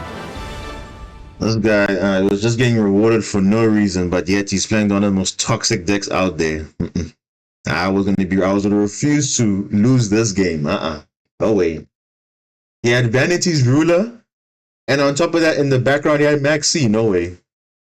No way. Good thing I searched for Ash Blossom because I knew there was some delay there. But nah, that's just not right. There was no way I was gonna go out like that. I mean, that deck is just, it reminds you of back in the beginning of Master Duel when the meta was literally Drytron. Those guys would literally force their hands to, or not even force their hand, they'll force the duel to always go first. Because they'll always manipulate the coin flip. And it was like, huh? That doesn't make sense. So yeah, this deck, as much as, I mean, it's a nice concept, but the problem is it's not for good intention at all. Because as you can see, their main objective is to summon this plus something else, and then you can summon, but your opponent cannot, which doesn't make sense to me. So yeah, I think this card should just not exist, but they do exist. All these vanity cards should go. But yeah, that's the only thing that Drytron good for, is just making spam turbo. Remember, they used to make Herald of Ultimateness, Infinite Negate. Like it was just too much. Like, yeah, it was just way too much going on. So yeah, at least Diamond 3, we are slowly, making progress, which is not bad. Could we reach Master Rank early? Well, we don't know, we'll see. We're pretty much on the way there, but I can already see now the meta is a bit crazy. But yeah, so far, not bad. And at least my deck is pulling through, so my deck is performing. As much as, yes, it's a 60 card build, it might seem excessive, but I mean, so far, apart from those, you might think, oh, there were those few games where you didn't really draw anything like Marincess per se, but I mean, the other cards still did well. Ogre was seen a lot. This got negated a few times, but it didn't really matter. Because again, it's just to bet out hand traps. So the same way why I run like even the field spells and all these things, just to bet hand traps, because really, your main line is Marincess. As much as if you have all these other things, your main line is always Marincess. So always prioritize Marincess, always prioritize getting this card. Anything after that is a bonus. So if you can establish that your priority, and that's it, because again, people have they've interpreted this deck like, oh, it's only a towers deck and that's it, but that's not that. It's not only about just making a towers, because most of the time you're not making a towers. So you have to go for the most conservative board that you can make with any of your monsters, because at least all your Marincess names, other than Sleepy Maiden, is essentially a 1-card combo, essentially, that can get you at least a Link 3 with Wave. That is decent enough. Obviously, you're going to back it up with hand traps, of course, but that's the beauty about it, because at least every Marincess name currently in the game right now, so for example, this is a 1-card Link 4, this is a 1-card Link 4, this is a 1-card Link 4, these three, Pascalis, Basilima, and Mandarin, they are at a minimum Link 3s with Wave. However, with Mandarin, if you have another water monster in your hand, then it becomes a 1-card Link 4. But ideally not a Marincess, maybe something else. So that would be the nice, the only situation where Mandarin becomes a 1-card Link 4 is if you have another non-Marincess water monster, then you basically have a 1-card Link 4 as well, which is also pretty nice. But other than that, I mean, everything else came up. I think every card was featured today. Every card, literally every card in the deck was used. Vela, I didn't see Vela as much, but definitely Droll came in 1 or 2 times. DD Crow came in. Maxi only came in once, which was, only came in once, so I didn't see it as often, which is actually good, because I don't want to be seeing this card when I don't really want to see it, but I'd rather see other things. So, but very soon, obviously, you know, the deck's going to change a lot, especially when we get new support, of course. Already have one of them coming very soon. So how would that change up the deck right now as it is? Well, definitely Pascalis goes to 2, Mandarin goes to 1, and then basically those 2 slots are basically for Aqua Angel right now. Obviously, if we get something else which is better, or if we get more linked monsters, then obviously we'll have to change up the extra deck as well. And the nice thing is, when I actually play test, I actually go like in other simulators, OCG and even TCG as well. Then TCG is even better, because remember, you got Totally Awesome that's legal, and there's some pretty cool combos you can make. So already you're seeing now, like, you're seeing Bubble Reef with Ogre and Ron and the Horus cards. You can even include Totally Awesome in there as well, so it's even more interruption as well, which is pretty insane. So yeah, there's a lot of potential with this deck. This deck was never, how would I say, there was never a bad deck. I think it's just that, obviously, compared to everything else, the only thing holding it back is just restrictions. That's it. So you basically have to play water mainly, otherwise you're not really getting the true benefit. And if you are going to go non-water route, then you are playing some weird lines, which is a bit risky. But at least with the horror stuff, I would say it's the more safer one, because at least if you know you have Wave in your hand and you have Horus, you can literally go full combo with your Horus, and you'll still have your Coral Triangle engraved, you'll still have your Wave access, and you're good. So that's the only way. But I don't see any other engine that actually gives you that benefit, that luxury. So that's why you see I'm running 2 copies, because 2 copies comes up so many times. And also, even if I do draw one, at least I know, okay, I have it, and one is searchable in the deck, because more than one is not a bad thing, since it's not once per turn, though is a bad draw if you're going second. But at the same time, if you're not able to search it, then at least you know you have one in your hand already, so nothing wrong searching another one. So you see, Imperm, it came once, but I think it's good for 1 copy, because you also have Wave as Imperm, and I think Imperm you have to set it, whereas Wave you don't have to. So that's the beauty about that. Basilima, as much as you know we're in the fire meta and everything, and the meta of destruction, I feel like it will still be relevant going forward, especially with Ubel coming soon to the game. I think in a week's time. Yeah, next week, I think. Yeah, next week. So literally, it's just like around the corner. So next week sometime, you'll be seeing a new meta again. And I think Ubel coming with all their support might be the new Makanko. Because to be honest, guys, I have not seen Makanko for a while. I'm not sure about you guys, but I have not seen Makanko in a long time. If you see Makanko, it's normally mixed with Infernoble, because they're warriors. But again, it's not for Makanko plays, it's just to make sure that they can make Isold. That's the main thing. 2 warrior monsters is Isold, and then that's full combo for Infernoble. Once they resolve Isold, pretty much GG from there. So that's kind of like the aim when it comes to that stuff. So obviously you can see where the meta is going, right? So Ubel definitely might come in as one of the top decks at the moment.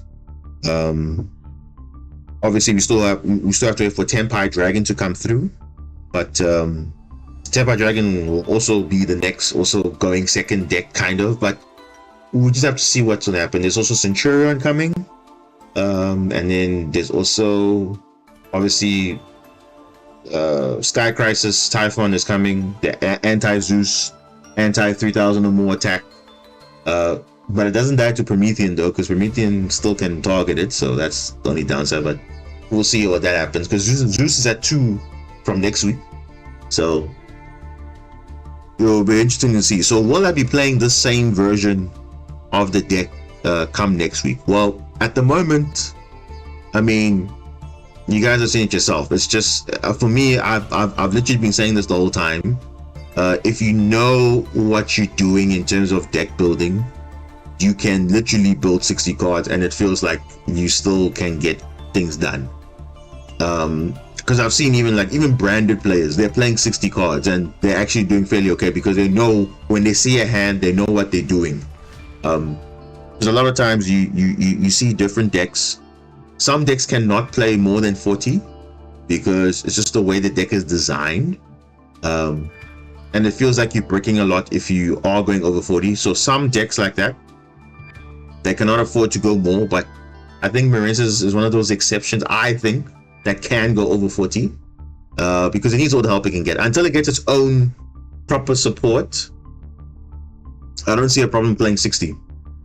Maybe you can say, oh, 50 max, but at the moment 60, it will accommodate also now your hand traps, your board breakers, and also in the best of one format. So it makes it difficult. In the TCG, you might argue, yes, I can play 50 cards and then keep my other extra cards in the side deck for depending on certain matchups, because at least in the TCG and OCG, you can actually side out certain cards for certain matchups. So for example, droplets and those things don't work against Castiro or something like that. I'll probably have in more or anything that's anti-graveyard for that matter. The horror stuff will just come out, period. Tempire Dragon, if you're playing against that type of deck that OTKs you, I'll be playing Spooky Dogwood, for example, as a hand trap instead of DD Crow, because DD Crow is not going to do anything. It can, but I think that's more anti, OTK basically. Dogwood's going to give you life swing, so that's going to be more beneficial. Evenly could be decent. Kaiju's really depends on the matchup.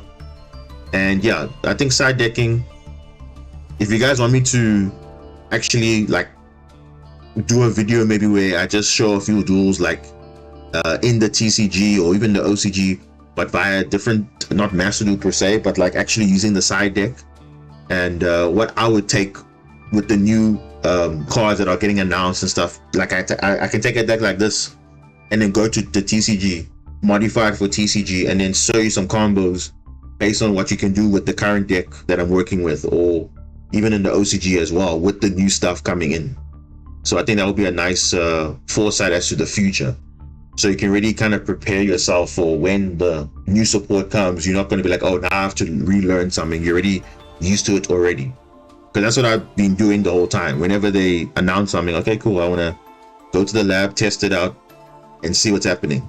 So don't be afraid to use other simulators to practice your combos, and because yes, Master Duel can do that, but the nice thing about those other simulators that you can learn your combos quickly, because you have to wait for loading time, you have to do all those things, you have to go to certain modes. You can't really do it in a rank because ranked is a bit crazy right now, so you have to be knowing what you're doing before you get to rank. So I think for now, even casual match to some extent, there are some interesting matchups, but no, most of the time you just want to sit, open up a deck, build it, and then learn the basic combos. And you can do it against the computer or whatever very quickly, and you can restart very quickly. And you can even save your replays instantly. Infinite replays. Here it's only 10 replays you can save, which is kind of annoying. Because I actually want to do the dual analysis. I want to bring it back again. But the thing is now, the replays, I have to now record them ahead of time, because now I can't save as many replays as I want to. So there's a lot of things that I really want to revisit again. But now it's just that now they need to improve now some of the things. For example, having the ability to let us save more replays, because there are a lot of things I want to show you, live interaction. Okay, this is what I was thinking about at this. Because if I record a replay, it's not the same feeling as when I'm actually showing you the replay, playing it back with the settings and everything. You can see the cards that was in the graveyard at that time, because in the replay you can't see that. You just see the duel log on the side. So that's something I really want to bring back and just show you guys, okay, this is the this is why I make certain plays. Yes, you can see it on stream, but specifically for some of those matchups where like, hey, this can be a bit of a tricky situation. How do you deal with this? Deal with that? So I think that's also something that I want to really revisit. Like I said before, it's not the only deck we play on this channel. Obviously, most people that know me from this channel is obviously from Marincess, because that's the deck that obviously now was like into the top 5 water decks of all time. Definitely Marincess is up there. So because in terms of, it's very versatile, can play bit of hand traps, very small engine, 1-card combo essentially. So it's a very cheap deck in Master Duel. Even in real life also, it's actually not that expensive. Yeah, there are a few cards there and there that make it expensive, but I mean, if you're playing TCG, of course, everything's expensive, but if you're playing OCG, everything's fairly affordable. But that's why I like the beauty of Master Duel, because you can literally not spend a single dime in this game and you can get everything you want. But yeah, I think that's where we're gonna leave it off for tonight. Not a bad stream at all. Definitely interesting opponents, I would say. It just goes to show sometimes you can be playing the best deck, but you have to know what you're doing. Even me, I've also been in timeout. You guys saw before in the past, like you saw that purely player going to timeout and all that. I've been there, and sometimes you time out not because you messing up your plays. It's because you spend most of the time thinking about how you're gonna play through this guy's board, and also ensure that you also have follow up and those things. And now, unfortunately, the game is having such limited time. You can't even have time to think about those things, which is kind of like unfortunate. That's kind of like my logic as to why, you know, sometimes you could time out. Because I've always been in a situation like, you see that purely do. I was literally having like 20 seconds left on my clock, so I easily could have timed out as well. But sometimes you can't think and also play at the same time. You have to, like, you know, do one thing. Like, hey, play smart, because you might mess up a potential play where you could have had an opportunity to do something. So even though sometimes, yeah, you have to sit and focus, I mean, you also don't want to mess up the opportunity to potentially close out a game if you want to. So that's kind of how I roll. But hey, it's been working for me. And like I said, my style of play is probably not what most people are used to, because people are normally used to just being aggressive. But the problem with being aggressive is you're not ensuring that you have follow-up. And yes, even you might say, oh, but there's follow-up in your 1 or 2 cards. But I remember the chances of you getting access to that in the follow-up turn is very rare. So you have to depend, okay, that hey, I'm securing follow-up. So even if I have something in the hand or something in the grave or something on the field, I can still do something, because you never know what the opponent can have on their turn 2 or whatever. So never take that chance. But anyway, guys, that's me. I'll probably pick up the stream later on again, maybe do it a bit earlier for you guys. I know this one was a bit of a late stream, but yeah, I think later on we can continue where we left off. Hopefully we don't derank, because that would just be a waste of time if you're going to do that. I mean, but obviously it is what it is. I mean, it's still early in the month, so there's still time. But obviously I don't want to still go back and forth up and down the ladder just because we're not getting these favorable matchups where we should have gotten them. But it is what it is. That's the game for you. For everyone that's been here, whether you came in the beginning, at the end, or in the middle, or even if you're here right now listening, I do appreciate you guys supporting the streams.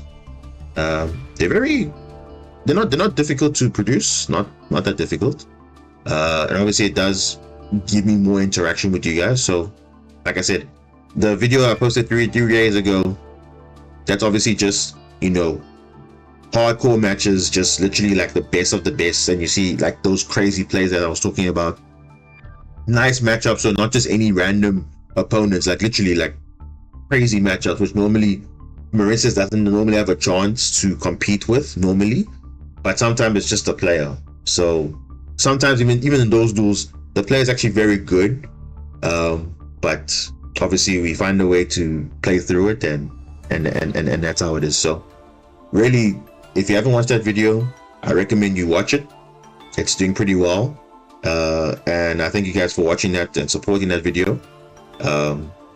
And I'll continue to do more content like that, definitely on the way. I am also thinking about bringing back, obviously, some of the clashes, you know, the face-to-face matchups, you know, against Snake Eye Fire King, against, you know, Branded, you know, those the classics that you guys are familiar with on my channel. So yeah, even not for just for Marincess, even for other decks, just to showcase a bit of everything. So yeah, on that note, I appreciate everyone for being here in the chat, everyone for being just in general involved in the channel, whether you're watching full time or you're just having a moment, just a few minutes, small counting. And yeah, we'll pick it up whenever I stream again. Just check the notifications, or get a notification 30 minutes before I go live. Then you can also set yourself up and plan ahead. But yeah, this is Diamond Boss signing out, and I wish everyone a good night, a good morning, or a good day, depending on where you are in the world. It's currently 2:43 a.m. for me, so it's the night time for me, so I gotta get some rest. And yeah, enjoy the rest of your Saturday for me, or for you, enjoy the rest of your Friday heading into Saturday, and vice versa. So we'll see you later, and this is Diamond Boss signing out.